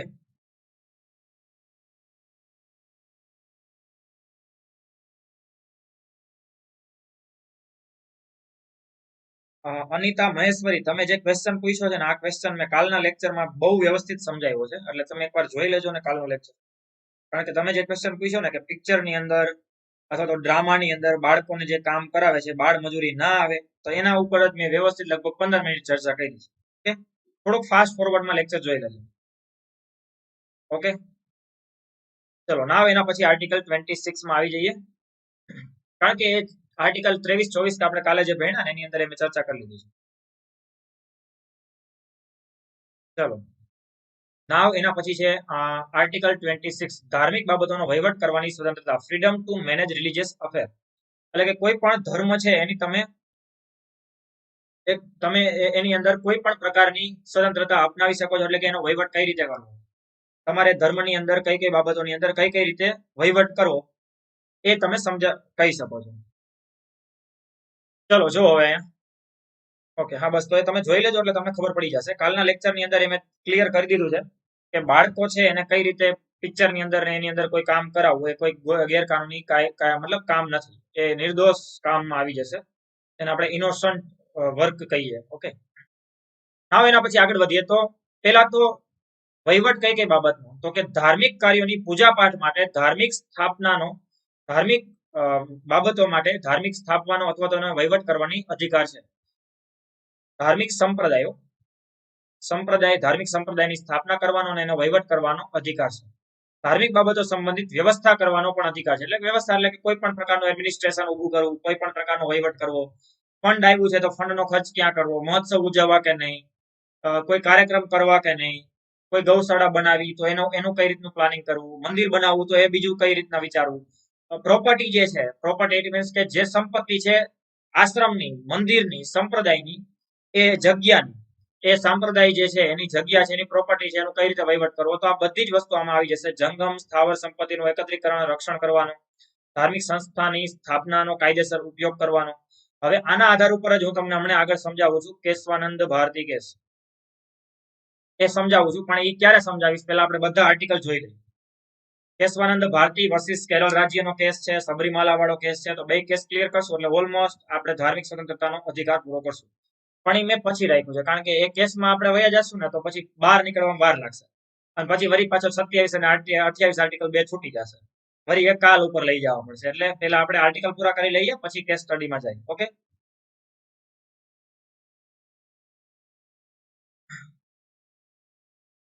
ઓકે, ચલો નાવ આગળ વધીએ. સુપ્રીમ કોર્ટના ચુકાદા મુજબ 3 બાબતોમાં જ ધાર્મિક સંસ્થાને સંપ્રદાય તરીકે ગણવામાં આવી છે અથવા તો ગણી શકાય. 3 બાબતો કઈ કઈ, તો કે વ્યક્તિઓનો સમૂહ હોવો જોઈએ, એક સામાન્ય સંગઠન હોવું જોઈએ અને એમનું એક વિશિષ્ટ નામ હોવું જોઈએ. આ 3 બાબત હશે ને એને ધાર્મિક સંપ્રદાય ગણવામાં આવશે. તો જે આ ધાર્મિક સંપ્રદાય જેમ કે આનંદ મઠ છે અથવા તો જે આપણો અલગ અલગ સંપ્રદાયો છે, જેમ કે સ્વામિનારાયણ સંપ્રદાય છે તો એને તમે સંપ્રદાય કહી શકો. પણ જે અરોબિંદુ સોસાયટી હતી તો અરોબિંદુ સોસાયટીના કેસના સુપ્રીમ કોર્ટને એવું કીધું છે કે એ કોઈ ધાર્મિક સંપ્રદાય નથી, કારણ કે એ જસ્ટ એક ટીચિંગ આપે છે અથવા તો નોલેજ આપે છે કોઈ એક ફિલોસોફીનું, એ કોઈ એની અંદર કોઈ ધાર્મિક વસ્તુની ઇન્વોલ્વમેન્ટ નથી, એટલા માટે ધાર્મિક સંપ્રદાય નથી. ધાર્મિક સંપ્રદાય ત્યારે કહેવાશે કે જેની અંદર વ્યક્તિઓનો સમૂહ હોય. કોઈ એક વ્યક્તિ છે એ પોતે એમ ન કહી શકે કે હું એક અલગ સંપ્રદાય છું. ના, એવું નહીં. એક વ્યક્તિઓનો સમૂહ હોય, જેમ કે સ્વામિનારાયણ સંપ્રદાય છે, તો એ સંપ્રદાય થઈ ગયું. તો એક વ્યક્તિઓનો સમૂહ હોય, એક સામાન્ય સંગઠન હોવું જરૂરી છે, એટલે કે એક પ્રકારનું ઓર્ગેનાઇઝેશન હોવું જરૂરી છે, અને એનું એક વિશિષ્ટ નામ પણ હોવું જરૂરી છે. આ ત્રણ બાબત ફૂલફિલ થતી હોય તો જ એને ધાર્મિક સંસ્થા અથવા તો સંપ્રદાય તરીકે એને કન્સિડર કરાશે, ગણાશે, આવું સુપ્રીમ કોર્ટે કીધું છે. ક્લિયર? રાજ્ય કોઈ ધર્મ માટે ખર્ચ કરી શકે? ના, ડાયરેક્ટ એ રીતના ખર્ચ નથી કરી શકતા કોઈ એક ધર્મના, અને જો ખર્ચ કરવો તો એ કોઈ ધાર્મિક આધાર ઉપરનો ભેદભાવ ના હોવો જોઈએ. હમણાં સમજાવું છું તમને. નૌશાદ દત્રી, ઓકે, હમણાં એના ઉપર જ આવું છું. આના પછીનો આર્ટિકલ આપણો એ જ છે. ધર્મની ઉન્નતિ સામે કર સંબંધિત રક્ષણ જે છે એ સમજાવું છું. પણ પછી એના એક્ઝપ્શન સમજાવીશ કે કઈ રીતના એને સરકાર અથવા તો કઈ રીતના ગવર્મેન્ટ એની બીજો રસ્તો એનો ગોતી લીધો છે. ચલો, આટલું ક્લિયર થઈ ગયું બધાને? ઓકે. નાવ એના પછીના બે આર્ટિકલ ડિટેલમાં સમજીએ. એમાં પહેલો જે આર્ટિકલ છે 27, ચોક્કસ ધર્મની અભિવૃદ્ધિ માટે કર ચૂકવવાની સ્વતંત્રતા. હવે જો 26 નો જે 26 આર્ટિકલ છે અને 25 જે છે હજી હું સમજાવવાનો મતલબ એની કેસ સ્ટડી જોવાની બાકી છે. આના પછી જો આપણે આ કેશવાનંદ ભારતી કેસ જ જોવાનું છે, બરોબર? કેશવાનંદ ભારતી કેસ આપણે ડિટેલમાં ચર્ચા કરવાની છે, એટલે જસ્ટ તમને ખાલી એડવાન્સમાં કહી દઉં, એટલે છેલ્લે સુધી રહેજો બધા. 11 કદાચ 11:15 થઈ જાય તોય ભલે, આપણે કન્ટિન્યુ રાખીએ છીએ. ઓકે, આજનો દિવસ થોડુંક એડજસ્ટ કરી લો. બાકી મેં કીધું એમ હું લેક્ચર વહેલો ગોઠવી દઈશ, પછી આપણે 9:30 થી શરૂ કરી દઈશું અને મેક્સિમમ 11 અથવા તો 11:30 આપણે પૂરું કરી દઈશું. પણ આજે કદાચ 11:30 થાય તો કન્ટિન્યુ કરીએ છીએ. થઈ જશે પેલા, પણ તેમ છતાં ચોક્કસ ધર્મની અભિવૃદ્ધિ માટે કર સંબંધિત રક્ષણ અથવા તો કર ચૂકવવાની સ્વતંત્રતા. એટલે પેલા તો કોઈ એક સંપ્રદાયની અભિવૃદ્ધિ માટે સરકાર કર લઈ શકતી નથી. એટલે શું? તો કે વિજયભાઈ રૂપાણી યાદ આવી ગયા, ભૂપેન્દ્રભાઈ પટેલ, કારણ કે વિજયભાઈ રૂપાણી તો વયા ગયા. ભૂપેન્દ્રભાઈ પટેલ જે છે એ એવી જાહેરાત ન કરી શકે કે હિન્દુ ધર્મના મંદિરો છે ને ઓછા થઈ ગયા છે, તો આપણે એની અંદર મંદિરો તો બનાવવા છે. આપણો ટાર્ગેટ છે કે આવનારા 2 વર્ષની અંદર 100 મંદિરો બનવા જોઈએ, તો હું 2% ટેક્સ નાખું છું ગુજરાતની જનતા ઉપર. ના, આવું ના કરી શકે. ક્યારેય કોઈ આવો ટેક્સ ઉઘરાવી શકાતો નથી. એટલે કે ક્યારેય કોઈ ચોક્કસ ધર્મની અભિવૃદ્ધિ માટે કર ઉઘરાવી શકાય નહીં, કર લઈ શકાય નહીં. બીજું, કોઈ એકત્રિત કરેલા કરને કોઈ ધાર્મિક ભેદભાવ સાથે ખર્ચ કરી શકાય નહીં. કોઈ એકત્રિત કરેલા જે પૈસા છે એને કોઈ એક ધર્મ માટે ખર્ચ ના કરી શકે. તમે બધાના પોઈન્ટ ઓફ વ્યૂથી વિચારતા હોય તો વાત જુદી છે, બાકી તમે કોઈ એક સ્પેસિફિક ધર્મની અભિવૃદ્ધિ માટે ભેદભાવ આધારિત ખર્ચ કરી શકતા નથી. સમજાઈ ગયું? હજી આપણે આમાં ડિટેલમાં ચર્ચા કરીએ. જો હવે તમને થાય કે સર જો આવું નથી તો પછી હું તમને 2-4 એક્ઝામ્પલ આપું. જેમ કે મુસ્લિમ ધર્મના લોકોને હજની સબસિડી મળે છે. તમને બધાને ખબર હશે, મક્કા મદીના જવા માટે સબસિડી અથવા તો સરકાર એની અંદર એક પ્રકારની સબસિડી અથવા તો બોન્ડ સાઇન કરે છે, એક સહાય કરે છે આર્થિક રીતે. તો એ કોઈ એક ધર્મની ચોક્કસ અભિવૃદ્ધિ ન થઈ? યસ ઓર નો? વિચારીને આન્સર આપજો. યસ ઓર નો? શું એ કોઈ ચોક્કસ ધર્મની અભિવૃદ્ધિ છે?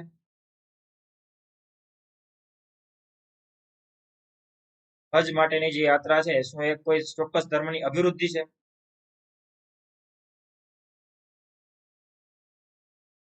ના, એ અભિવૃદ્ધિ નથી. એ કોઈ ચોક્કસ ધર્મની અભિવૃદ્ધિ નથી. કારણ કે જો હવે થોડુંક આપણે આમાં થોડુંક ડિટેલમાં સમજાવીશ તમને. સર, જે રામ મંદિર માટે ફાળો ઉઘરાવે છે એ કોઈ એક કઈ રીતે ઉઘરાવે છે, તે કઈ રીતે ઉઘરાવે? અરે ભાઈ, રામ મંદિર પહેલા તો પલકેશ રાદડિયા રામ મંદિર માટે જે ફાળો ઉઘરાવે છે ને, ગવર્મેન્ટ નથી ઉઘરાવતી.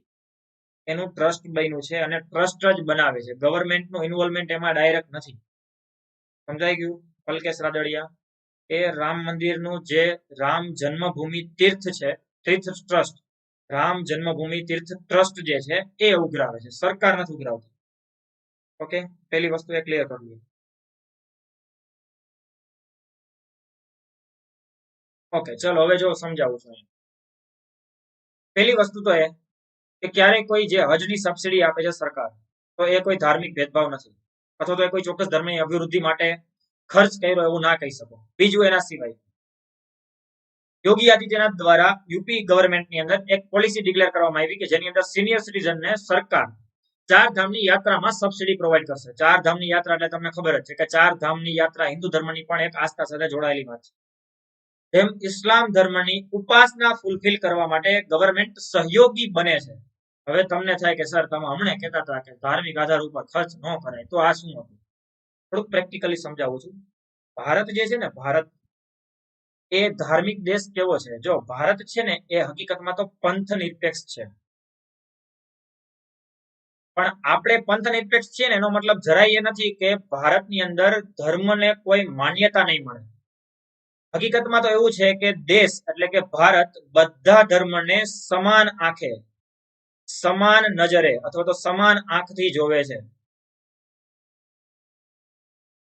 એટલે કે કોઈ સાથે ભેદભાવ એ રીતના નથી કરવાનો, બાકી કોઈનામાં માનતા નથી એવું નથી. જ્યારે અમેરિકા વેસ્ટર્ન કલ્ચરની અંદર જે સેક્યુલર સ્ટેટ છે ને એનો મતલબ એવો થાય કે એને યાર કઈ લેવા દેવા નથી, ભાઈ તમે ધર્મમાં શું કરતા હોય એને યાર અમને કોઈ રસ નથી. ત્યારે અહીંયા એવું નથી. આવી રીતની ધાર્મિક બાબતોની અંદર સરકાર ઇન્વોલ્વમેન્ટ લે છે. કઈ રીતનું ઇન્વોલ્વમેન્ટ લે છે? તો કે જ્યારે કોઈ આર્થિક રીતે સક્ષમ નથી મુસ્લિમમાંથી, અને જે મુસ્લિમ ધર્મની ઉપાસનાના ભાગરૂપે એના મુસ્લિમ ધર્મની અંદર એકવાર લાઈફમાં મક્કા મદીના જવું એ એનો એક ધ્યેય હોય છે, એક એનો ઉદ્દેશ હોય છે, એની ઉપાસના ફૂલફિલ કરવા માટેનો એક એની ઈચ્છા હોય છે. તો એ ઈચ્છા પૂરી કરવા માટે સરકાર એને સહાયક બની શકે. એવું જ સિનિયર સિટીઝન કે જેના કોઈ બાળકો નથી અથવા તો જેના કોઈ કેરટેકર નથી, એવી એક પોલિસી બનાવવામાં આવી ઉત્તર પ્રદેશ ગવર્મેન્ટ દ્વારા કે 4 ધામ યાત્રાની અંદર સરકાર એને સહાયક બનશે અને એને સબસિડી પ્રોવાઈડ કરશે. તો અહીંયા કોઈ ધર્મનો વિકાસ કરવાની વાત નથી. સમજાઈ ગયું? હજી એક હું તમને એક બે ઉદાહરણ આપું, જો સમજો. મંદિરમાં દાન આપવું કે નહીં એ તમારી પર્સનલ ચોઈસ છે. ફરજિયાત કોઈ તમારી પાસેથી દાન, ફરજિયાત તમારે દાન આપવું એવું કરી શકે નહીં. દાન પેટી છે એ ફરજિયાત ના હોય.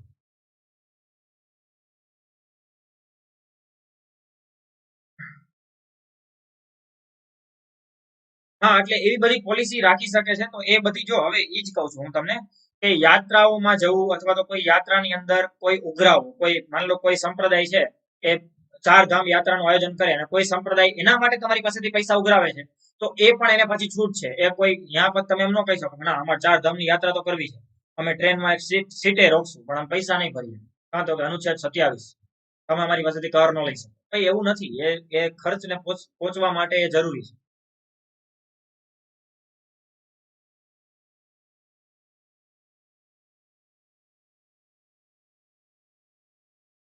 ઓકે,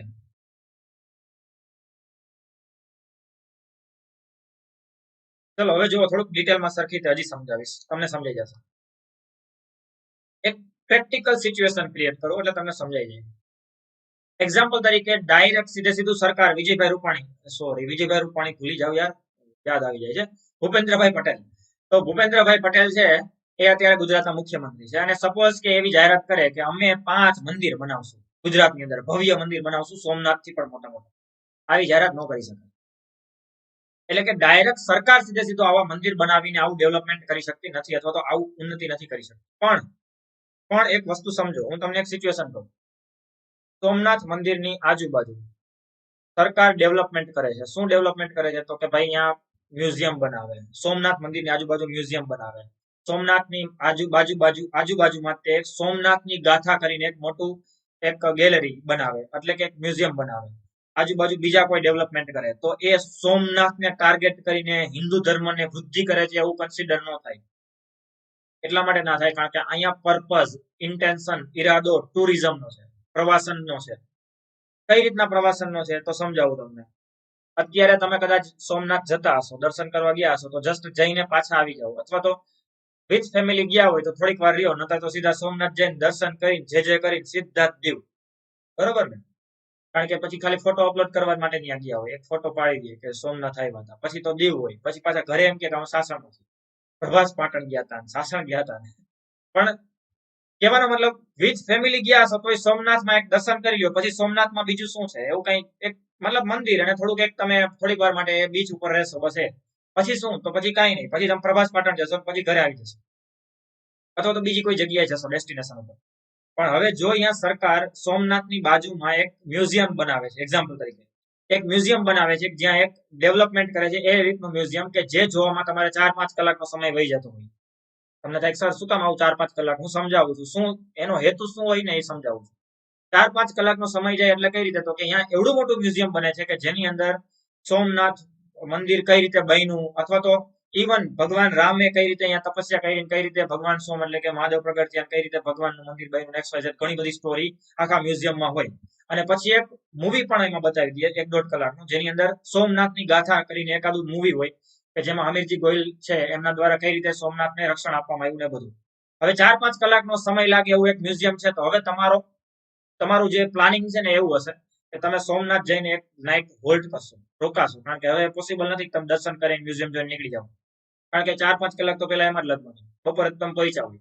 હવે અહીંયા તમે સ્ટે કર્યો, એનો મતલબ કે હવે અહીંયા હોટેલ ઉદ્યોગ, ખાણીપીણીના ઉદ્યોગ અથવા તો ખાણીપીણીની ઇન્ડસ્ટ્રીઝ, રેસ્ટોરન્ટ, માર્કેટ, બજાર, આ બધું જ ડેવલપ થશે. તો અહીંયા સરકારનો ઈરાદો જરાય એ નથી કે સોમનાથથી એક હિન્દુ ધર્મની ઉન્નતિ થઈ જાય. ઇન્ટેન્શન એટલો છે કે અહીંયા ટુરિઝમ વધે, અહીંયા રોજગારી વધે. તો આવા જે ધાર્મિક પ્લેસો હોય ને એની આજુબાજુ કોઈ કરવામાં આવતું development, it's not called religious growth અથવા તો ધાર્મિક અભિવૃદ્ધિ એવું નથી ગણવામાં આવતું. સમજાય છે શું કહેવા માંગુ છું? તો અગેન અહીંયા એ જ વાત આવીને ઉભી રહી જશે કે સ્ટેચ્યુ બનાવવામાં આવે છે ભગવાન રામનું. તો અહીંયા તમે કહી શકો કે સર ભગવાન રામની મતલબ મૂર્તિ બનાવીએ, તો અગેન પાછું એવું નથી. હવે જો આવું તમે કોઈને લાગતું હોય તો 100% એ ચેલેન્જ કરી શકે છે, સુપ્રીમમાં જઈ શકે છે, સુપ્રીમમાં કહી શકે છે કે ભગવાન રામનું મૂર્તિ બનાવી કે આર્ટિકલ 27 નો ભંગ છે, સરકારે ખર્ચ કર્યો છે, એ સરકારનો ખર્ચ અથવા તો પબ્લિકનો ખર્ચ છે એ ભગવાન રામ માટે કરવામાં આવ્યો. હવે એ જો એ કોર્ટમાં જાય તો કરી શકો છો, પણ અહીંયા સરકાર એવું કહેવા માંગે છે કે અમે સ્ટેચ્યુ ઓફ યુનિટી જે છે એવી રીતના એક ભગવાન રામનું સ્ટેચ્યુ બનાવીને ભગવાન રામ જેટલી જગ્યાએ ગયા હતા એને રામ સર્કિટ રોડ તરીકે ડેવલપ કરવા માંગીએ છીએ. રામ સર્કિટ રોડ એટલે કઈ રીતે? તો કે જેટલી જગ્યાએ ભગવાન રામ ગયા હતા ને થોડીક વાર માટે અહીંયા બેઠા હોય ને તો એ ડેવલપ કરશું અમે. એટલે એકાદા ગામડામાં અત્યારે કદાચ ભગવાન રામ આવ્યા હશે, ઘણા બધાની એવી માન્યતા હશે, એના કઈક અમુક એવા એવિડન્સ પણ હશે કે અહીંયા ભગવાન આવ્યા આ ઝાડવા નીચે બેઠા, પણ અત્યારે એ ગામમાં કોઈ નથી જતું. પણ હવે જો રામ સર્કિટ રોડ તરીકે એને ડેવલપ કરીને ગામની અંદર એવું કઈક ડેવલપમેન્ટ કરે, હવે એક આખો રૂટ તૈયાર થાય છે જ્યાં કોઈ હવે વ્યક્તિ આવશે તો એ એક નાના એવા ટાઉન ની અંદર પણ જશે, કારણ કે એની પણ ઈચ્છા છે કે આટલામાં જેટલી જગ્યાએ ભગવાન રામ ગયા ત્યાં આપણે પણ ચક્કર મારી આવીએ. તો આ ટુરિઝમ નો હેતુ અહીંયા આવી જશે. પણ તેમ છતાંય જો અહીંયા કોઈને એવું લાગતું હોય કે ના આ એક ધર્મની સ્પેસિફિક અભિવૃદ્ધિ માટે આવો ખર્ચ કરવામાં આવ્યો છે, તો 100% એ સ્વતંત્ર છે, ચેલેન્જ કરી શકે છે, સુપ્રીમ કોર્ટમાં જઈ શકે છે, અને મે બી પોસિબિલિટી પણ છે કે આવું કદાચ કોઈ કરે પણ ખરી. ઓકે, ચલો હવે ક્લિયર થઈ ગયું તમને કે કોઈ ધર્મની અભિવૃદ્ધિ એટલે શું અને એના સિવાયના પોઈન્ટ શું છે?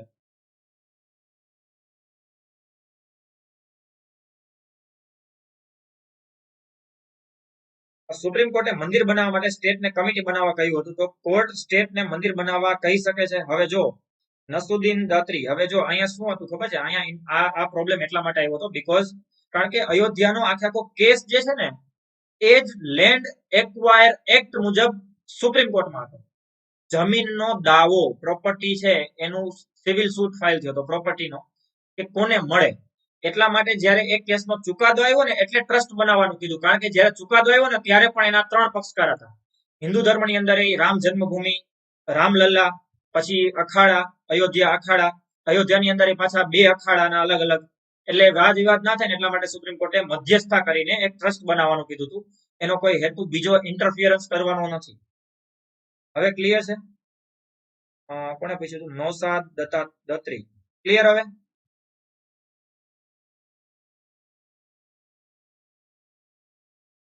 ડાઉટ હોય તો હજી પૂછો. ક્લિયર થઈ ગયું છે? પેલા 1 કે 2 સેકન્ડનો મે બી લેગ છે, તમારી કોમેન્ટ કદાચ મને પછી મળે છે. ઓકે, ચલો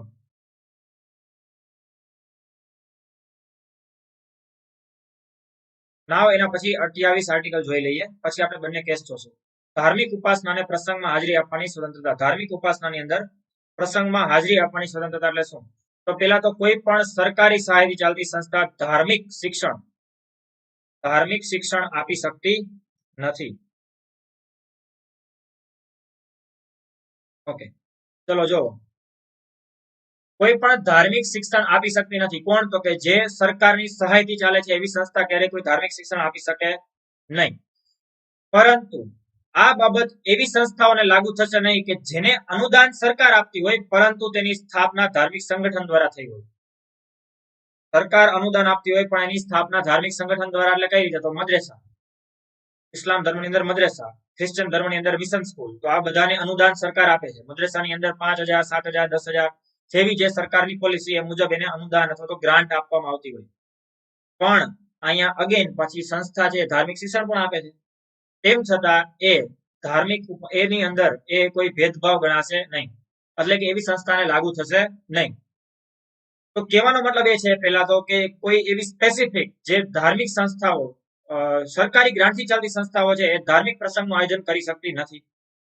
તેમ છતાં જો કોઈ આવી અનુમતિ સાથે કોઈ ધાર્મિક પ્રસંગનું આયોજન કરે છે અથવા તો એના આખા ફંક્શનની અંદર ક્યાંક એવી ધાર્મિક બાબતો જોડાયેલી છે, તો એમાં તમારે હાજરી આપવી કે નહીં, ઇટ્સ યોર ચોઇસ. એટલે કે તમારી ઈચ્છા હશે, તમારી સ્વતંત્રતા છે કે તમારે એમાં હાજરી આપવી કે નહીં. તમને ફોર્સફુલી કોઈ આવું કરી શકતું નથી. જેની અંદર ધાર્મિક સ્વતંત્રતાની અંદર જ્યારે કોઈ બાળક ડિસિઝન લઈ શકે એમ નથી, એટલે કે સગીર વયનું બાળક છે, 18 વર્ષથી નાનું છે, તેમાં માતા પિતાની અનુમતિ ફરજિયાત છે જો કોઈ ધાર્મિક પ્રસંગનું આયોજન કરવામાં આવે કોઈ સરકારી સંસ્થાની અંદર વિથ પરમિશન. તો હવે સમજાણું? હા, ક્લિયર છે? એટલે કે કોઈ પણ પેલા તો સરકારી સંસ્થા છે એ ધાર્મિક પ્રસંગનું આયોજન નહીં કરી શકે. સરકારી ગ્રાન્ટથી ચાલતી સંસ્થા ધાર્મિક પ્રસંગનું આયોજન નહીં કરી શકે.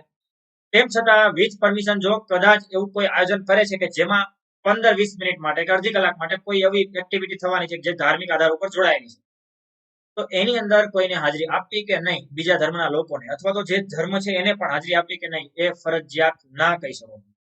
ક્લિયર છે? હવે સમજાઈ ગયું બધાને?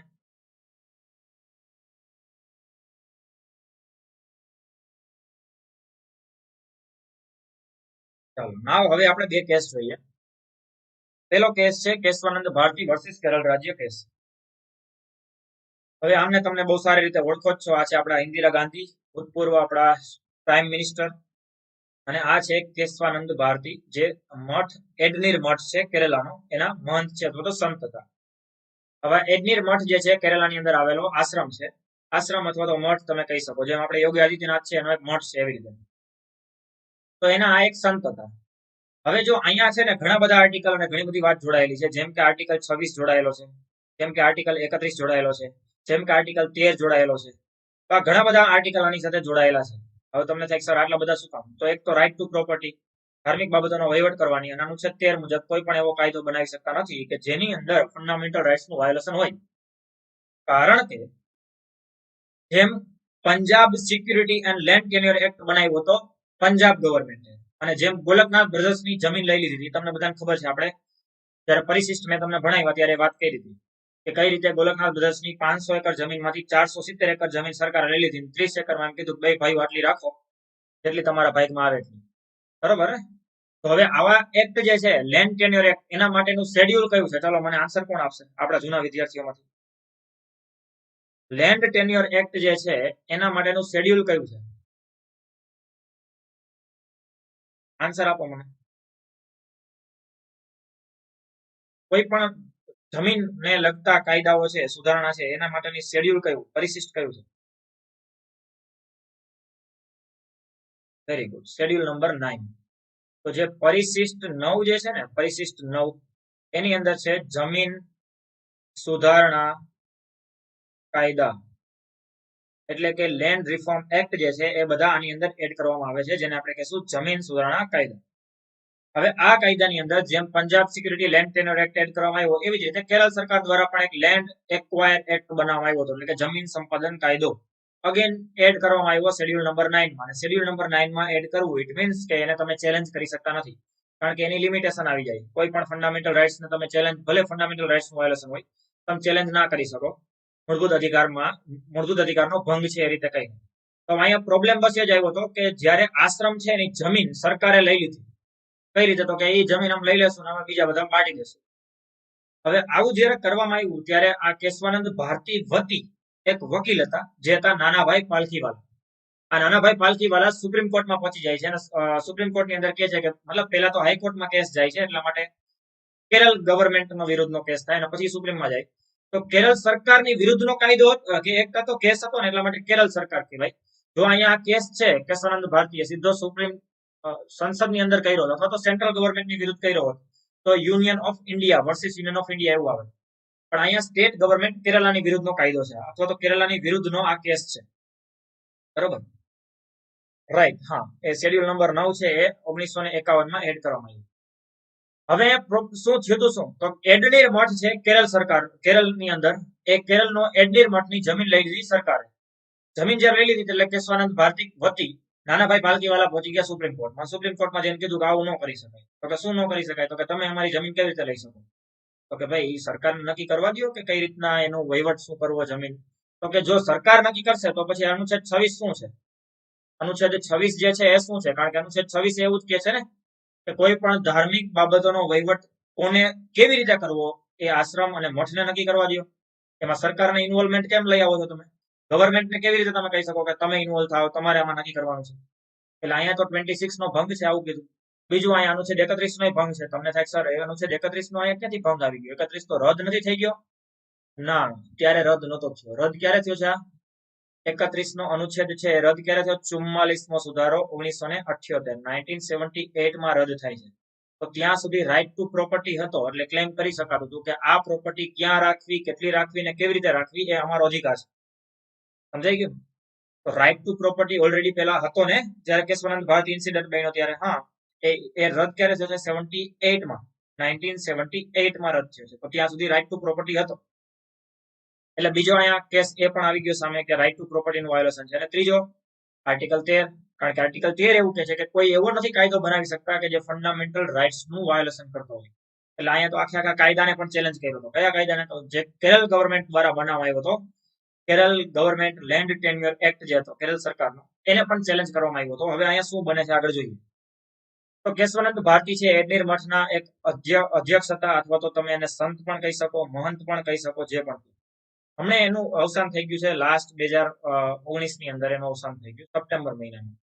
કેરળ સરકાર દ્વારા એક નવો કાયદો લાગુ કરવામાં આવ્યો, જેને કહેશું કેરલા લેન્ડ રિફોર્મ એક્ટ 1971, જેના દ્વારા મઠની જમીન સરકાર હસ્તગત લઈ લેવામાં આવી. મઠની જમીન સરકાર હસ્તગત લઈ લેવામાં આવી અને નાનાભાઈ પાલકી દ્વારા કેશવાનંદ ભારતી તરફથી સુપ્રીમ કોર્ટમાં અપીલ કરવામાં આવી હતી, જેમાં આર્ટિકલ 26, 31 નો ભંગ છે તેવી અપીલ કરીને ધાર્મિક બાબતોનો વહીવટ કરવાની સ્વતંત્રતા આશ્રમને હોવી જોઈએ એવું કહેવામાં આવ્યું. હા, 2019 માં કેશવાનંદ ભારતી છે એમનું અવસાન થઈ ગયું છે. તો હવે આ જે કેસ બન્યો એના કારણે આગળ શું થાય? તો સુપ્રીમ કોર્ટની આખી બેચ બને છે 13 ન્યાયાધીશોની. ભારતના ઇતિહાસની સૌથી મોટી બેચ છે આ. ભારતના ઇતિહાસની આ સૌથી મોટી બેચ છે, હાઈએસ્ટ બેચ. એટલે 13 ન્યાયાધીશો હતા, 13 ન્યાયાધીશ. હજી સુધીમાં ક્યારે આટલા ન્યાયાધીશ નથી બન્યા. અત્યારે જે આપણે ઓલી સબરીમાલા ઇન્સિડન્ટ ઉપર હાલે છે ને, એમાંય 9 ન્યાયાધીશ છે, પણ આ જે ન્યાયાધીશ છે એમાં 13 ન્યાયાધીશ હતા. અને આ કેસ અત્યાર સુધીની સૌથી મોટી બેચ હતી, જેમાં 24 એપ્રિલ 1973 ના દિવસે સુપ્રીમ કોર્ટ દ્વારા ભારતના ઇતિહાસનો સૌથી મોટો ચુકાદો આપવામાં આવે છે. જો આ ચુકાદો આવો ન આવ્યો હોત અને જો આ કેસ ન બન્યો હોત ને, તો કદાચ હું તમને બંધારણ કંઈક અલગ જ ભણાવતો હોત. કદાચ કંઈક બંધારણ જ અલગ હોત, કદાચ શાસન વ્યવસ્થામાં જ ફેરફાર થઈ ગયો હોત. તમને થાય સર એવું બધું થઈ ગયું હોત? હા, 100%. બીકોઝ કારણ કે આ બાબત જ એવડી મોટી હતી કે જેની અંદર આ કેસ જ એવડો મોટો લેન્ડમાર્ક ચુકાદો કહેવાય. એવડો મોટો ચુકાદો કે જેની ભારતના ઇતિહાસ ઉપર પણ ત્યારે પણ અસર થઈ હતી અને હજી પણ એની અસર છે. એટલે કે અત્યારે પણ આપણે જે બેઝિક સ્ટ્રક્ચરનો સિદ્ધાંત આપ્યો છે આ કેસ દ્વારા જ નક્કી થયું. સુપ્રીમ કોર્ટમાં ગોલકનાથ કેસમાં આપેલા ચુકાદાને ફેરવીને કહ્યું કે સંસદ બંધારણમાં સુધારો કરી શકે છે, પરંતુ જો ગોલકનાથ બ્રધર્સ કેસની અંદર સંસદમાં એવું કીધું હતું ને કે સંસદને સુધારો કરવાની છૂટ છે, પણ સંસદે પોતાની મર્યાદાઓને ધ્યાનમાં રહીને કરવું જોઈએ.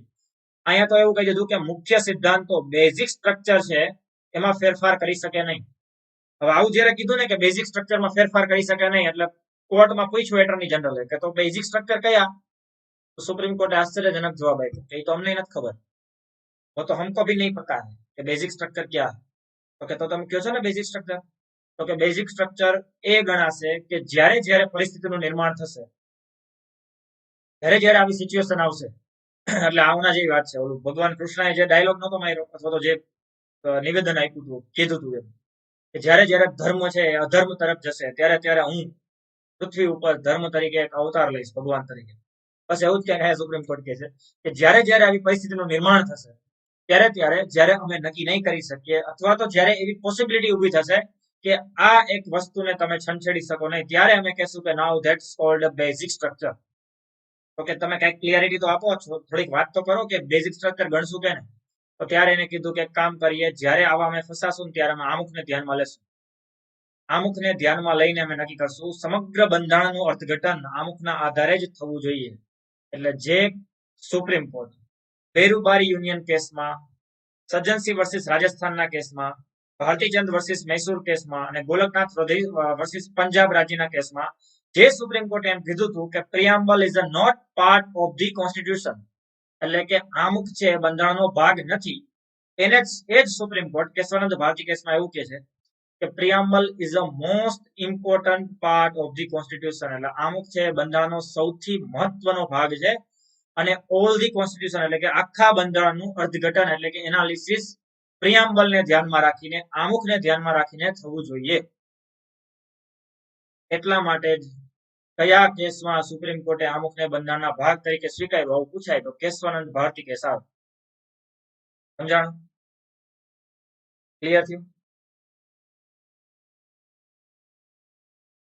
સમજાઈ ગયું છે? હા, secularism, basic structure, not only secularism, જે આમુખની અંદર કહેલી દરેક બાબતો છે ને એ બધું બેઝિક સ્ટ્રક્ચર તરીકે કન્સિડર થાય. જેમ કે ડેમોક્રેસી, રિપબ્લિક, એટલે અચાનક મોદી સાહેબ લાઈવ આવીને એમ કે કાલે 8 વાગે કે હવે આજ દેશમાં આજે રાતના 12 વાગ્યા પછી ભારતની અંદર લોકશાહી ખતમ કરવામાં આવે છે અને હવે સર્વે સર્વા હું જ છું, મેં હું, સબ જગહ મેં હું. તો એવું ન ચાલે. Democracy is a basic structure of the આપણા ફંડામેન્ટલ જે છે એનું બેઝિક સ્ટ્રક્ચર છે. એ સિવાય કે આપણા ઘણા બધા એવી બાબતો જેમ કે judicial review is a basic structure. ન્યાયિક પુનરાવલોકન સરકાર ક્યારેય છીનવી શકે નહીં સુપ્રીમ કોર્ટ પાસેથી. સમજાઈ ગયું? ક્લિયર? ડન?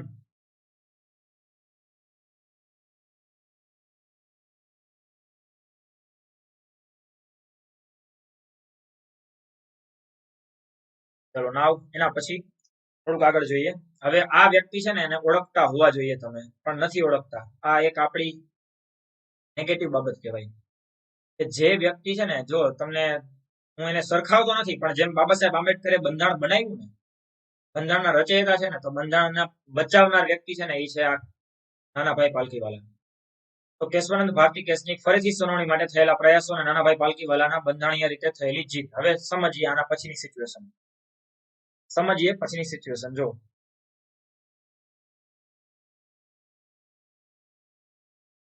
એવું ના કરી શકાય પ્રશાંતભાઈ, એવું પોસિબલ નથી. બીકોઝ ઓફ ડેમોક્રેસી છે, 2 હાઉસ છે અને એવું પોસિબલ નથી. સમજાઈ ગયું? અરાજકતા ફેલાય જાય, બીજું કઈ ના થાય. ઓકે, પણ એવું ના થઈ શકે. સુપ્રીમ કોર્ટ ઘણું બધું એમાં ઇન્ટરફિયરન્સ કરી શકે છે.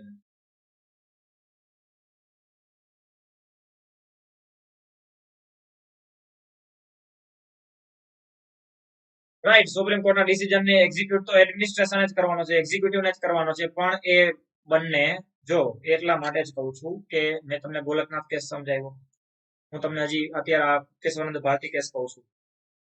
થોડી ઘણી વાત મેં તમને મિનર્વા મિલ્સ કેસમાં શું ચુકાદો આવ્યો તો એ કરી દીધી. મેં તમને Maneka Gandhi versus Union of India વાળો કેસ સમજાવ્યો. પછી Gopalan versus State of Madras વાળો કેસ કીધો. ઘણા બધા આવા જે કેસ બન્યા ને એની અંદર કોન્ફ્લિક્ટ તો હતું જ ને, સરકાર અને જ્યુડિશિયરી આમને સામને તો હતી જ ને. તો બસ એ સમાધાન જ આ કેસમાં થયું છે. અહીંયાથી જ એ વસ્તુનું સમાધાન થઈ ગયું કે ભાઈ એક કામ કરો, તમે સર્વોચ્ચ નહીં, અમે સર્વોચ્ચ નહીં, બંધારણને સર્વોચ્ચ રાખીએ. એટલે કે તમે તમારા ક્ષેત્રમાં સર્વોચ્ચ, અમે અમારા ક્ષેત્રમાં સર્વોચ્ચ. તમે કાયદા બનાવો પણ બેઝિક સ્ટ્રક્ચરને ધ્યાનમાં રાખીને બનાવો, અમે પણ અમારી મર્યાદાઓને ધ્યાનમાં રાખીને તમને સજેશન આપશું.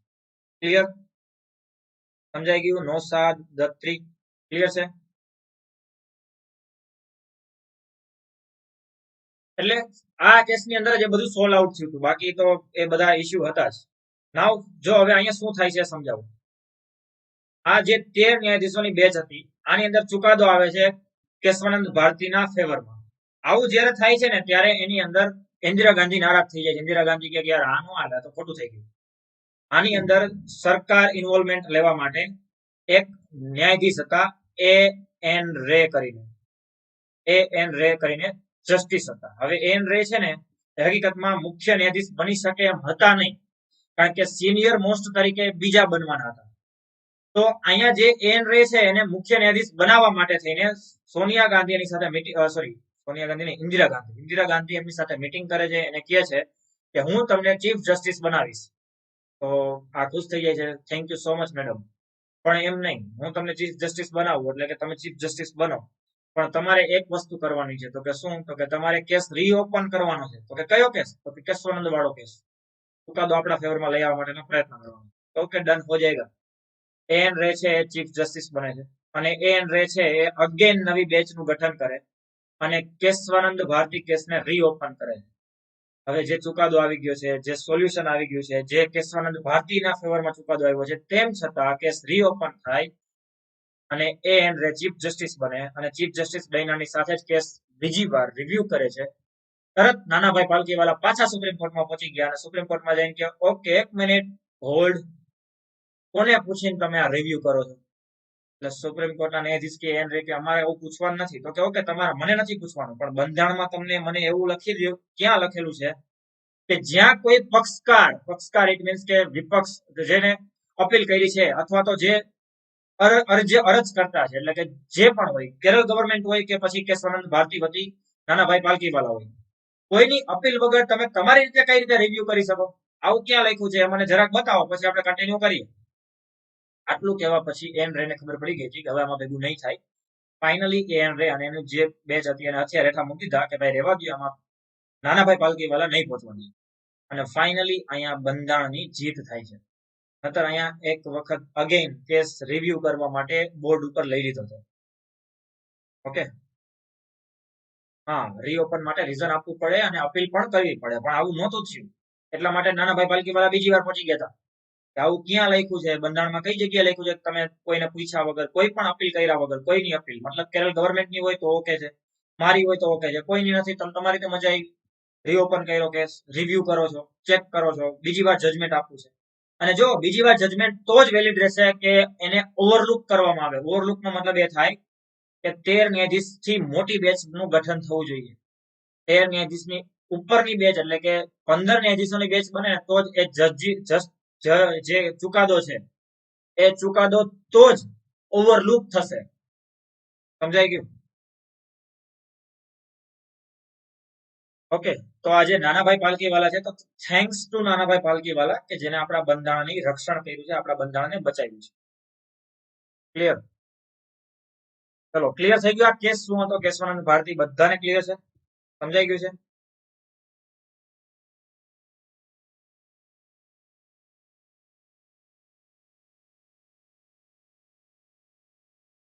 Okay,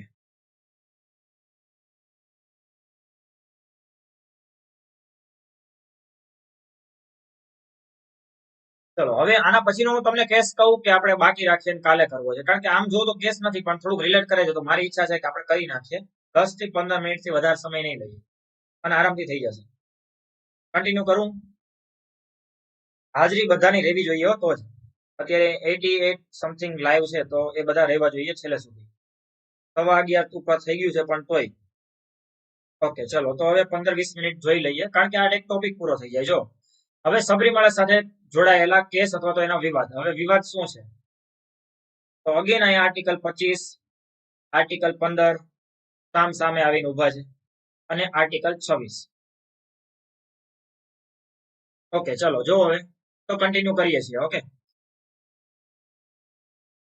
okay, done. ચલો જો હવે અહીંયા જસ્ટ ખાલી 15 મિનિટ થી વધારે સમય નહીં લઉં, આરામથી થઈ જશે 10 થી 15 મિનિટમાં.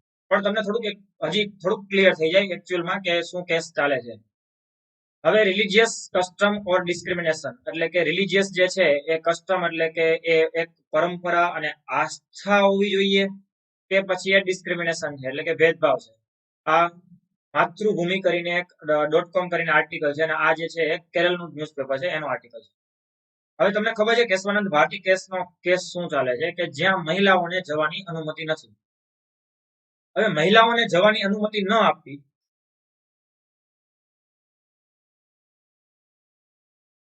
સબરીમાલા કેસનું એક્ઝિક્યુશન ના થયું તો કન્ટેમ્પ્ટ ઓફ કોર્ટ ના કહેવાય? સમજાવું છું. જો હજી છે ને સબરીમાલાનો એક્ઝેક્ટ ચુકાદો આવ્યો જ નથી. નૌશાદ દત્રી કેસ બીજી બેચમાં વયો ગયો છે. ચર્ચા કરીએ. જો તમારા કદાચ જે પ્રશ્ન છે ને કદાચ મે બી સોલ્વ થઈ જશે આરામથી. નહીં થાય તો આપણે લાસ્ટમાં લઈ લઈશું. ઓકે, આ ટોપિક મને પૂરો કરી લેવા દો, પછી તમારો એક ક્વેશ્ચન કરી લઉં. બાકી તમારો જે પ્રશ્ન છે ને એ જ હું એક્સપ્લેન કરવાનો છું હવે. તો રિલિજિયસ કસ્ટમ ઓર ડિસ્ક્રિમિનેશન એટલે કે શું રિલિજિયસ ની અંદર પરંપરાઓ મહત્વની છે કે પછી ભેદભાવ છે? હવે આ શું કામ છે? તો પેલા તો અનુચ્છેદ 25 અને અનુચ્છેદ 15 મુજબ કોઈ પણ સાથે સ્ત્રી પુરુષ આધારિત ભેદભાવ ન થવો જોઈએ, કારણ કે તમે કોઈને અટકાવી શકતા નથી કોઈ પણ મંદિરમાં જવા આવવામાં. હવે અનુચ્છેદ 26 એના સામે વર્સિસ આર્ટિકલ 26 આવી ગયો છે. હવે કઈ રીતના 26 આર્ટિકલ આવી ગયો છે જોઈએ.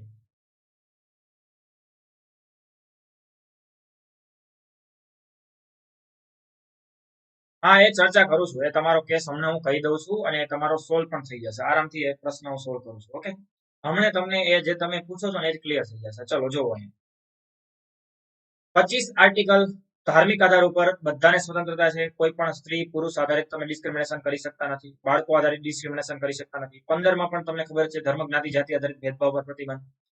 પણ આ જે છે ને એ જાહેર જગ્યાની વાત છે. જ્યારે અહીંયા 25 આર્ટિકલ મુજબ સ્ત્રી પુરુષ આધારિત ભેદભાવ કરવા પર પ્રતિબંધ છે. ભેદભાવ કરી શકાય નહીં. હવે આના કારણે થઈને કેસ વયો ગયો સુપ્રીમમાં. એટલા માટે ગયો કારણ કે એક મહિલાઓનું ઓર્ગેનાઇઝેશન છે કે જેને સગણી સિંગડાપુર માટે પણ લડાઈ લડ્યા, બીજું એક મંદિર માટે પણ લડાઈ લડ્યા અને ફાઇનલી પછી ફ્રી થયા એટલે સબરીમાલા માટે પણ લડાઈ લડ્યા. તો સબરીમાલા માટે જ્યારે લડાઈ લડવામાં શરૂ થયું, હવે એકચ્યુઅલમાં વાસ્તવિકતા એ છે કે સબરીમાલા જે મંદિરના જે મહંત જે આજુબાજુ રહેલા લોકો છે અથવા તો જે લોકલ પીપલ છે ને એનો કોઈનો પ્રોબ્લેમ જ નથી આ વાતથી. લોકલ પીપલ છે ને જે સબરીમાલા મંદિરમાં એને નથી જવું અંદર, એને દર્શન નથી કરવા, કારણ કે એ આસ્થા સાથે જોડાયેલા છે, એ પરંપરા સાથે જોડાયેલા છે. કારણ કે આ જે મંદિરના જે સ્વામી છે જેને આપણે કહીએ અયપ્પા સ્વામી, આ અયપ્પા સ્વામી જે છે ને એ ભગવાન છે, જેને ભગવાનનો દરજ્જો મળ્યો છે, જેની એક સમાધિ છે એ મંદિરમાં. અને આ સમાધિની અંદર એમની આખરી ઈચ્છા એવી હતી કે મેં જે બ્રહ્મચાર્ય ધારણ કરેલું છે ને એ મારું લાસ્ટ સમાધિ પાસે પણ રહે અખંડ. બ્રહ્મચારી એટલે શું તમને બધાને ખબર છે. બ્રહ્મચારી એટલે કે કોઈ પણ સાંસારિક જે છે જીવન ના જીવતા હોય, એટલે કે મેરેજ ને એવું કઈ ના કરે અને સ્ત્રીઓને એવું કઈ ના હોય નથી, મતલબ સાંસારિક જીવનમાં એ નથી એમ. તો અયપ્પા સ્વામીની ઈચ્છા એવી હતી કે મારે મૃત્યુ પછી મારી સમાધિ પાસે પણ મારું જે બ્રહ્મચાર્ય છે અખંડ રહે. અને આવું કહેવાનું હતું સબરીમાલા મંદિરના જે અયપ્પા સ્વામી છે એનું, અથવા તેની ઈચ્છા હતી. તો એટલા માટે થઈને આ મહિલાઓને અલાઉ નથી. હવે જો અલાઉ નથી તો આ બધી મહિલાઓનું એક ઓર્ગેનાઇઝેશન છે એ વયું સુપ્રીમ કોર્ટમાં. સુપ્રીમ કોર્ટે ચુકાદો આપ્યો કે ના ભાઈ, આ તો અનુચ્છેદ 15 અનુચ્છેદ 25 નું વાયોલેશન છે. ધાર્મિક આધાર ઉપર ભેદભાવ કરી શકાય નહીં. અને અનુચ્છેદ 25 મુજબ સ્ત્રી પુરુષ આધારિત મેલ ફિમેલમાં ભેદભાવ ન કરી શકાય. અહીંયા બધી મહિલાઓને સબરીમાલા મંદિરમાં જવાની છૂટ મળવી જોઈએ, આવું એને કીધું સુપ્રીમ કોર્ટે. સુપ્રીમ કોર્ટે જ્યારે આવો ચુકાદો આપ્યો ને તરત જ તે સબરીમાલા ટ્રસ્ટ જે છે એ ટ્રસ્ટ વયું જાય છે અગેન પાછું સુપ્રીમ કોર્ટની અંદર અપીલ કરે છે. કયા આર્ટિકલને બેઝ બનાવીને? 26 આર્ટિકલ શું છે તમને બધાને યાદ હોવો જોઈએ, હજી હમણાં જ આપણે ભણ્યા. કોઈ પણ ધાર્મિક બાબતોનો એડમિનિસ્ટ્રેશન વહીવટ કેમ કરવો એ ધાર્મિક સંસ્થાને નક્કી કરવા દો, તમે એમાં દખલગીરી ના કરો. હવે અહીંયા મંદિરના ટ્રસ્ટનો કહેવાનું એવું છે કે જો તમે એક બાજુ એમ કહેતા હોય કે અનુચ્છેદ 25 નો ભંગ છે, સ્ત્રી પુરુષ આધારિત ભેદભાવ ન કરવાનો, તો પછી અનુચ્છેદ 26 નો પણ ભંગ છે. કારણ કે 26 અમારા માટે પણ રક્ષણ આપેલું છે કે અમારે વહીવટ કેમ કરવો. તો હવે તમને થશે કે સર તો આ કેસમાં થશે શું? આ કેસની અંદર 9 જજની બેન્ચ બની છે, 9 ન્યાયાધીશ છે. હવે આ 9 ન્યાયાધીશને નક્કી કરવાનું છે શું થશે. હવે જો આ કેસનો ચુકાદો આવવાનો હતો અયોધ્યાના ચુકાદાની સાથે, કે જ્યારે ચીફ જસ્ટિસ હતા રંજન ગોગોઈ જ્યારે ચીફ જસ્ટિસ હતા અને રંજન ગોગોઈ જ્યારે ચુકાદો આપ્યો તો અયોધ્યાનો, એની સાથે જ આ સબરીમાલાનો ચુકાદો આવવાનો હતો. ઘણા બધા કહેશે સર ચુકાદો આવી નથી ગયો. ના, એક ચુકાદો આવ્યો છે, બીજું પિટિશન ફાઇલ થઈ છે, બીજી વાર કેસ રિવ્યુ થાય છે. કેસની અંદર અગેન બીજું એંગલ આવી ગયું છે, જે છે આર્ટિકલ 26 વર્સિસ 25 એન્ડ 50. એટલે 15 અને 25 ની સામે 26 છે. ભારતના ઇતિહાસમાં પહેલી વખત એવું બન્યું છે કે બે ફંડામેન્ટલ રાઇટ્સ સામ આવી ગયા હોય. કારણ કે અત્યાર સુધીના ઘણા બધા case, Minerva mills case, Keshavananda Bharati case, એના સિવાયનો જે આપણો ગોલકનાથ બ્રધર્સ કેસ, આ બધા કેસની અંદર ફંડામેન્ટલ રાઇટ્સની સામે ડીપીએસપી તો ઘણીવાર આવ્યા, પણ મૂળભૂત અધિકારમાંથી મૂળભૂત અધિકારની સામે ટકરાવની સિચ્યુએશન આ પહેલી વાર શરૂઆત થઈ છે. એટલા માટે આ જે ચુકાદો આવશે ને, જ્યારે પણ ચુકાદો આવશે ને ત્યારે આની અંદર હિસ્ટોરિકલ વર્ડિક્ટ હશે, જેને આપણે ટાઇટલ આપશું ઐતિહાસિક ચુકાદો, જ્યારે પણ આવશે ત્યારે. ઓકે, હા, પેલા દીપક મિશ્રાએ ચુકાદો આપ્યો તો હું તમને એ જ સમજાવવા માંગુ છું નૌશાદ જત્રી, કે પેલા દીપક મિશ્રા જયારે ચીફ જસ્ટિસ હતા ત્યારે એને ચુકાદો આપ્યો કે આ ડિસ્ક્રિમિનેશન છે, આની અંદર ભેદભાવ છે, મહિલાઓને અનુમતિ આપવી જોઈએ, એટલે મહિલાઓ અત્યારે જાય પણ છે વિથ પોલીસ પ્રોટેક્શન, બરોબર, મહિલાઓને જવાની છૂટ આપે છે, પણ તેમ છતાં ઘણી બધી વખત ટ્રસ્ટ આડું હાલે છે, ટ્રસ્ટ નથી જવા દેતું, અને ત્યારે જે કોન્ફ્લિક્ટની સિચ્યુએશન આવે છે ત્યારે પછી વળી પાછું અહીંયા તમે કહો છો કે કન્ટેમ્પ્ટ ઓફ કોર્ટ નો થાય, પણ એ પછી થશે ને, અત્યારે કન્ટેમ્પ્ટ ઓફ કોર્ટ થાય એ પહેલા તો સુપ્રીમ કોર્ટમાં બીજી વાર કેસ ફાઇલ થઈ ગયો હતો, રિવ્યુમાં વયો ગયો છે, કે જેની અંદર રંજન ગોગોઈએ 5 જજની નવી બેચ બનાવી દીધી કે જેને નક્કી કરવાનું હતું કે હવે આની અંદર શું કરવું, પણ રંજન ગોગોઈની બેચે નક્કી ન કર્યું, કારણ કે એને લાગ્યું કે બસ એ અયોધ્યાનો ચુકાદો આપ્યો એટલે ઘણું છે, સબરીમાલામાં આપણે હજી ચુકાદો આપવો નથી, એટલે એને શું કર્યું, એ ફોરવર્ડ કરી દીધું નવા ચીફ જસ્ટિસ માટે. નવા ચીફ જસ્ટિસ કોણ આવ્યા? ચીફ જસ્ટિસ અરવિંદ બોબડે સાહેબ. તો ચીફ જસ્ટિસ અરવિંદ બોબડે જયારે આવ્યા તો એને નવી બેચનું ગઠન કર્યું, અને જે નવી બેચ બની છે 9 જજની બેચ. હવે આ 9 જજની બેચ નક્કી કરશે કે આની અંદર ચુકાદો શું આવશે, અને 9 જજની બેચ એટલા માટે જ બની છે બીકોઝ કારણ કે જ્યારે ચુકાદો આવશે ને ત્યારે ભારતના ઇતિહાસનો આ બીજો હિસ્ટોરિકલ વર્ડિક્ટ હશે, કારણ કે આની ઇમ્પેક્ટ બધા જ કેસમાં પડવાની છે, બધા આર્ટિકલમાં પડવાની છે, કારણ કે તો પછી એવા કેટલાય કેસ ખુલશે કે આ ફંડામેન્ટલ રાઇટ્સના આર્ટિકલની વર્સિસ આ આર્ટિકલ. સમજાઈ ગયું? હા, લાર્જર બેચ બની ગઈ એના પછી. તો આ સબરીમાલાની અંદર જે રિવ્યુ કેસ છે, સુપ્રીમ કોર્ટ રિવ્યુ કેસ છે, એના માટેનો ઓર્ડર કરી દીધો. તો સુપ્રીમ કોર્ટ જો આ રહ્યું Sabarimala review case, Supreme Court reverse order on issue of reference of question of law and larger bench. સમજાય છે? એટલે બીજી વખત એને રિવર્સ કરવા માટે, જે ઓર્ડર ચુકાદો હતો એને રિવર્સ કરવા માટે બીજી વખત, અથવા તો એવી પોસિબિલિટી ઊભી થઈ છે, એટલા માટે 9 જજની બેચ બની છે અહીંયા, કે જે જસ્ટિસ બોબડે દ્વારા 9 જજીસની બેચનું ગઠન કરવામાં આવ્યું છે અરવિંદ બોબડે સાહેબ દ્વારા, અને હવે આ 9 જજની બેચ નક્કી કરશે કે શું આ ડિસ્ક્રિમિનેશન અથવા તો ભેદભાવ છે કે નહીં. હવે ઓકે, હા, જો સુપ્રીમ કોર્ટના પહેલા ચુકાદા મુજબ અત્યારે લેડીઝ અલાઉ છે. જો હવે થોડીક પ્રેક્ટિકલ વાત કરું, વાસ્તવિક રીતે તો અત્યારે પણ નહીં અને પહેલા પણ નહીં, મહિલાઓને છૂટ હતી નહીં એવું હતું જ નહીં.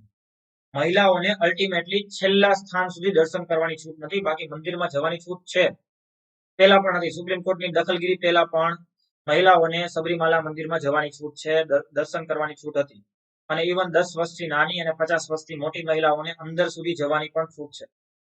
એના સિવાયના જે મહિલાઓ છે એને બહારથી દર્શન કરવાની છૂટ છે, અંદર જવાની છૂટ નથી. એટલે જેને આપણે કહીએ ને મંદિરનું ગર્ભગૃહ છે, જેને આપણે ગર્ભગૃહ એટલે છેલ્લી સમાધિનું સ્થળ, છેલ્લું પોઈન્ટ, ત્યાં જવાની છૂટ નથી. આવો ચુકાદો, મતલબ આવી એક બાબત છે ટ્રસ્ટે નક્કી કરેલી, એની અંદર સુપ્રીમ કોર્ટે એવું કીધું કે મહિલાને જવાની છૂટ છે. હવે મહિલાને ન જવા દેવામાં આવે તો ડિસ્ક્રિમિનેશન છે. જો કોઈ મહિલાને જવું છે તો વિથ પોલીસ પ્રોટેક્શન એ જતી હોય છે. પોલીસ પ્રોટેક્શન એટલા માટે કારણ કે પછી ઘણી બધી વખત બીજા બધા પ્રોબ્લેમ સામે આવે. પણ હવે અહીંયા પ્રોબ્લેમ એ આવશે, અથવા તો પ્રોબ્લેમ નહીં, પ્રશ્ન એ છે કે શું આવું ડિસ્ક્રિમિનેશન એ ડિસ્ક્રિમિનેશન છે? જો આવું ડિસ્ક્રિમિનેશન હોય તો વેઇટ એન્ડ વોચ. કારણ તો કે men are not allowed mysterious temple, એટલે કે આવા ઘણા બધા મંદિરની અંદર મેનને પણ અલાઉ નથી, જેમ કે કન્યાકુમારી ની અંદર કુમારી અમનના મંદિર, બિહારની અંદર માતા મંદિર, કેરળની અંદર અટ્ટુકલ ભગવતી મંદિર, રાજસ્થાનની અંદર બ્રહ્માજી મંદિર, અને આસામની અંદર કામાખ્યા મંદિર. બરોબર ને? તો આ બધી જગ્યાએ મેનને પણ અલાવ નથી. અમુક તિથિઓની અંદર, અમુક તારીખો છે, અમુક ડેટ્સ, અથવા તો આપણે જેને કહીએ ને અમુક એવી તિથિ હોય, અમુક એવા ચોઘડિયા, અમુક એવી બાબતો, એની અંદર મેલને એટલે કે મેનને પણ અલાવ નથી. તો અહીંયા ક્વેશ્ચનમાં કે છે કે તો પછી આ બધાનું શું? અને જો આવું કરવામાં આવશે તો પછી અહીંયા આસ્થા, વિશ્વાસ, પરંપરા સાઈડમાં મૂકીને ડિસ્ક્રિમિનેશન ગણશું.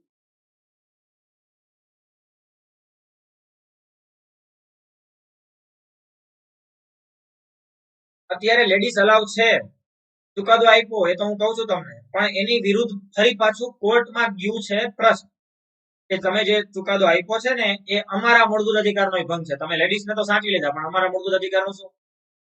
એમ કહીને ટ્રસ્ટ પાછું સબરીમાલા ટ્રસ્ટ છે એ સુપ્રીમ કોર્ટમાં બીજી વાર ગયું છે કેસ રિવ્યુ કરવા માટે આર્ટિકલ 26 ને ધ્યાનમાં લઈને. કારણ કે વહીવટ કરવો એ પણ એનો ફંડામેન્ટલ રાઇટ્સ છે કે નહીં? તો સબરીમાલા ટ્રસ્ટને નક્કી કરવા દો ને કે સબરીમાલા ટ્રસ્ટ છે એને વહીવટ નક્કી કરવા દો કે અહીંયા મંદિરમાં અંદર સબરીમાલા મંદિરના જે અયપ્પા સ્વામી હતા એનું નક્કી કર્યું હતું કે મારી અંતિમ ઈચ્છા છે આવી રીતના મારી સમાધિ પાસે મારું બ્રહ્મચારી અખંડ રહે, તો ટ્રસ્ટે એપ્લાય કરાવ્યું છે. હા, તો એકનો ચુકાદો આવશે ને એટલે ઓટોમેટિકલી એની ઇમ્પેક્ટ બધામાં પડશે.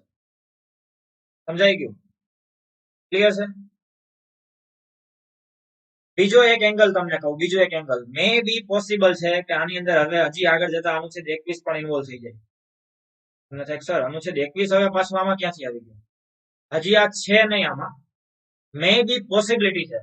હવે આ હું એટલા માટે કહું છું, આમાં હું કોઈ એક નિષ્ણાંત નથી એવું નથી કહેતો કે હું આવું કહું છું.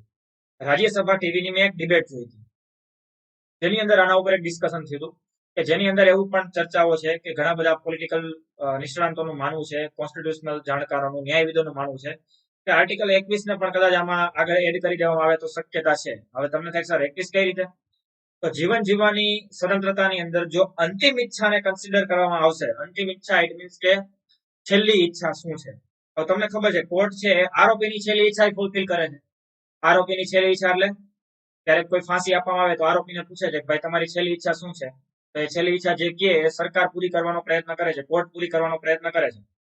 પણ હા, એ પાછી વેલિડ હોવી જોઈએ, તર્કસંગત હોવી જોઈએ, રિઝનેબલ હોવી જોઈએ. પછી એવી એવી ઈચ્છાઓ ન હોવી જોઈએ કે ભાઈ મારે 2050માં દુનિયા કેવી હોય એ જોવી છે, બરોબર, મારે મારા પુત્રના પુત્રના પુત્રના લગ્ન જોઈને જવું છે, તો એવી કોઈ ઈચ્છા ન હોવી જોઈએ, બરોબર.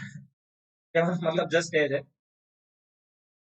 પણ એ થોડીક વેલિડ હોવી જોઈએ. એટલે એમ કહેશે કે ભાઈ મારે એક ધર્મગ્રંથ વાંચવો છે, મારે એક મંદિરે જવું છે, મારે એક કોઈ બુક વાંચવી છે, કોઈ એકાદી વસ્તુ જમવી છે, કોઈ એકાદા પ્લેસ ઉપર જવું છે, તો જે પણ પોસિબલ છે એટલું સરકાર અથવા તો કોર્ટ છે એટલી ઉદારતા દાખવતી હોય છે. તો જો તમે એક આરોપીની પણ જો અંતિમ ઈચ્છા ફૂલફિલ કરતા હોય તો અહીંયા તો ભાઈ એક અયપ્પા સ્વામી ભગવાન છે, જે ભગવાન થઈ ગયા, જેને હરિ અને હરનો અવતાર તરીકે કન્સિડર કરે છે, ધ્યાનમાં લે છે. પછી એની અંતિમ ઈચ્છા તો મે બી એટલું તો કમસે કમ કરી શકો છો કે મંદિરની અંદર ત્યાં સુધી મહિલાઓને અલાઉ ના કરવામાં આવે. પણ હવે એ મારે નક્કી નથી કરવાનું, એ સુપ્રીમ કોર્ટ નક્કી કરશે. પણ જો આમાં અંતિમ ઈચ્છાને ધ્યાનમાં લેવામાં આવ્યું તો પછી અંતિમ ઈચ્છાને તો અહીંયા એ રીતે ધ્યાનમાં લેવામાં આવશે કે અયપ્પા સ્વામીની અંતિમ ઈચ્છા હતી કે એની સમાધિની પાસે મહિલાઓ ના. તો વેઇટ એન્ડ વોચ. હા, સાચી વાત છે. આર્ટિકલ 21 તો એવો છે કે જે બધી જગ્યાએ લાગુ પડે. ચલો, તો અહીંયા સુધીનું બધાને ક્લિયર છે? ઓકે, કઈ ડાઉટ્સ હોય તો મને પૂછી લ્યો, બાકી આજનું સેશન આપણે પૂરું કરીએ. જીપીએસસી, બિન સચિવાલય, પીએસઆઈ તલાટી કોઈ પણ તમે તૈયારી કરતા હોય તો તમે અનએકેડમીનું સબસ્ક્રિપ્શનનો પ્લાન કરી શકો છો. કોન્ટેક્ટ કરજો મારો, બરોબર. અને બીજું જો ઘણા બધા એવું વિચારે કે સર તો છે ને ફ્રીમાં ભણાવી દે છે, આપણે ક્યાં આવે, આપણે સરનો કોડ નથી લેવો, આપણે બીજા કોઈનો કોડ.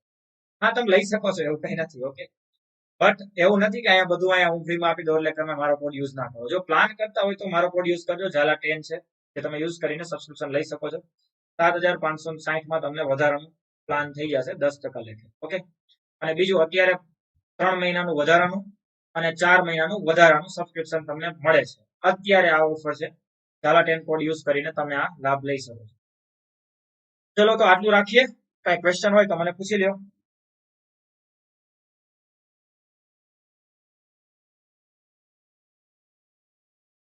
ના, લોકોનો મત નો લેવાનો હોય તુષારભાઈ, તો પછી લોકોનો મત તો લોકો વાઇઝ એક એક વ્યક્તિ વાઇઝ અલગ અલગ હશે. લોકોનો મતનો ચુકાદો નથી લેવાનો, એક કોર્ટ જ્યુડિશિયલ રિવ્યુ એની રીતે જ કરશે, ન્યાયિક રીતે રહીને. ક્લિયર? ચલો, 11:30 થયા છે અને ઓલમોસ્ટ આપણા 85 થી વધારે વિદ્યાર્થીઓ લાઈવ છે. Thanks to all, thank you so much. બરોબર, તમારો આ બધાનો પ્રેમ છે કે તમે આટલા બધા આખો દિવસ, એમાં આજે ઓલું યુટ્યુબ સોરી સ્પેશિયલ ફેસ્ટિવલ હતો એટલે આજે તમે આખા દિવસ અનએકેડમી એપ્લિકેશન ઉપર ઘણા લેક્ચર જોયા હશે, ઘણું બધું રીડિંગ કર્યું હશે, આખા દિવસનો થાક હોય તેમ છતાં તમે 1.5-2 કલાક લાઈવ રહ્યા છો, તો તમને પણ હેડ્સ ઓફ, સેલ્યુટ છે. ઓકે, ચલો, તો આટલું રાખીએ. મળીએ કાલે રાત્રે 10 વાગે આર્ટિકલ 29 અને 30 સાથે. ઓકે, રાઈટ ટુ જે માઇનોરિટી માટેનો લઘુમતીનો અધિકાર છે, જે સંસ્કૃતિ અને શિક્ષણ, આર્ટ એન્ડ કલ્ચરનો અધિકાર છે, એ જોશું. Thank you so much all of you. Good night. Thank you. જય હિન્દ. જય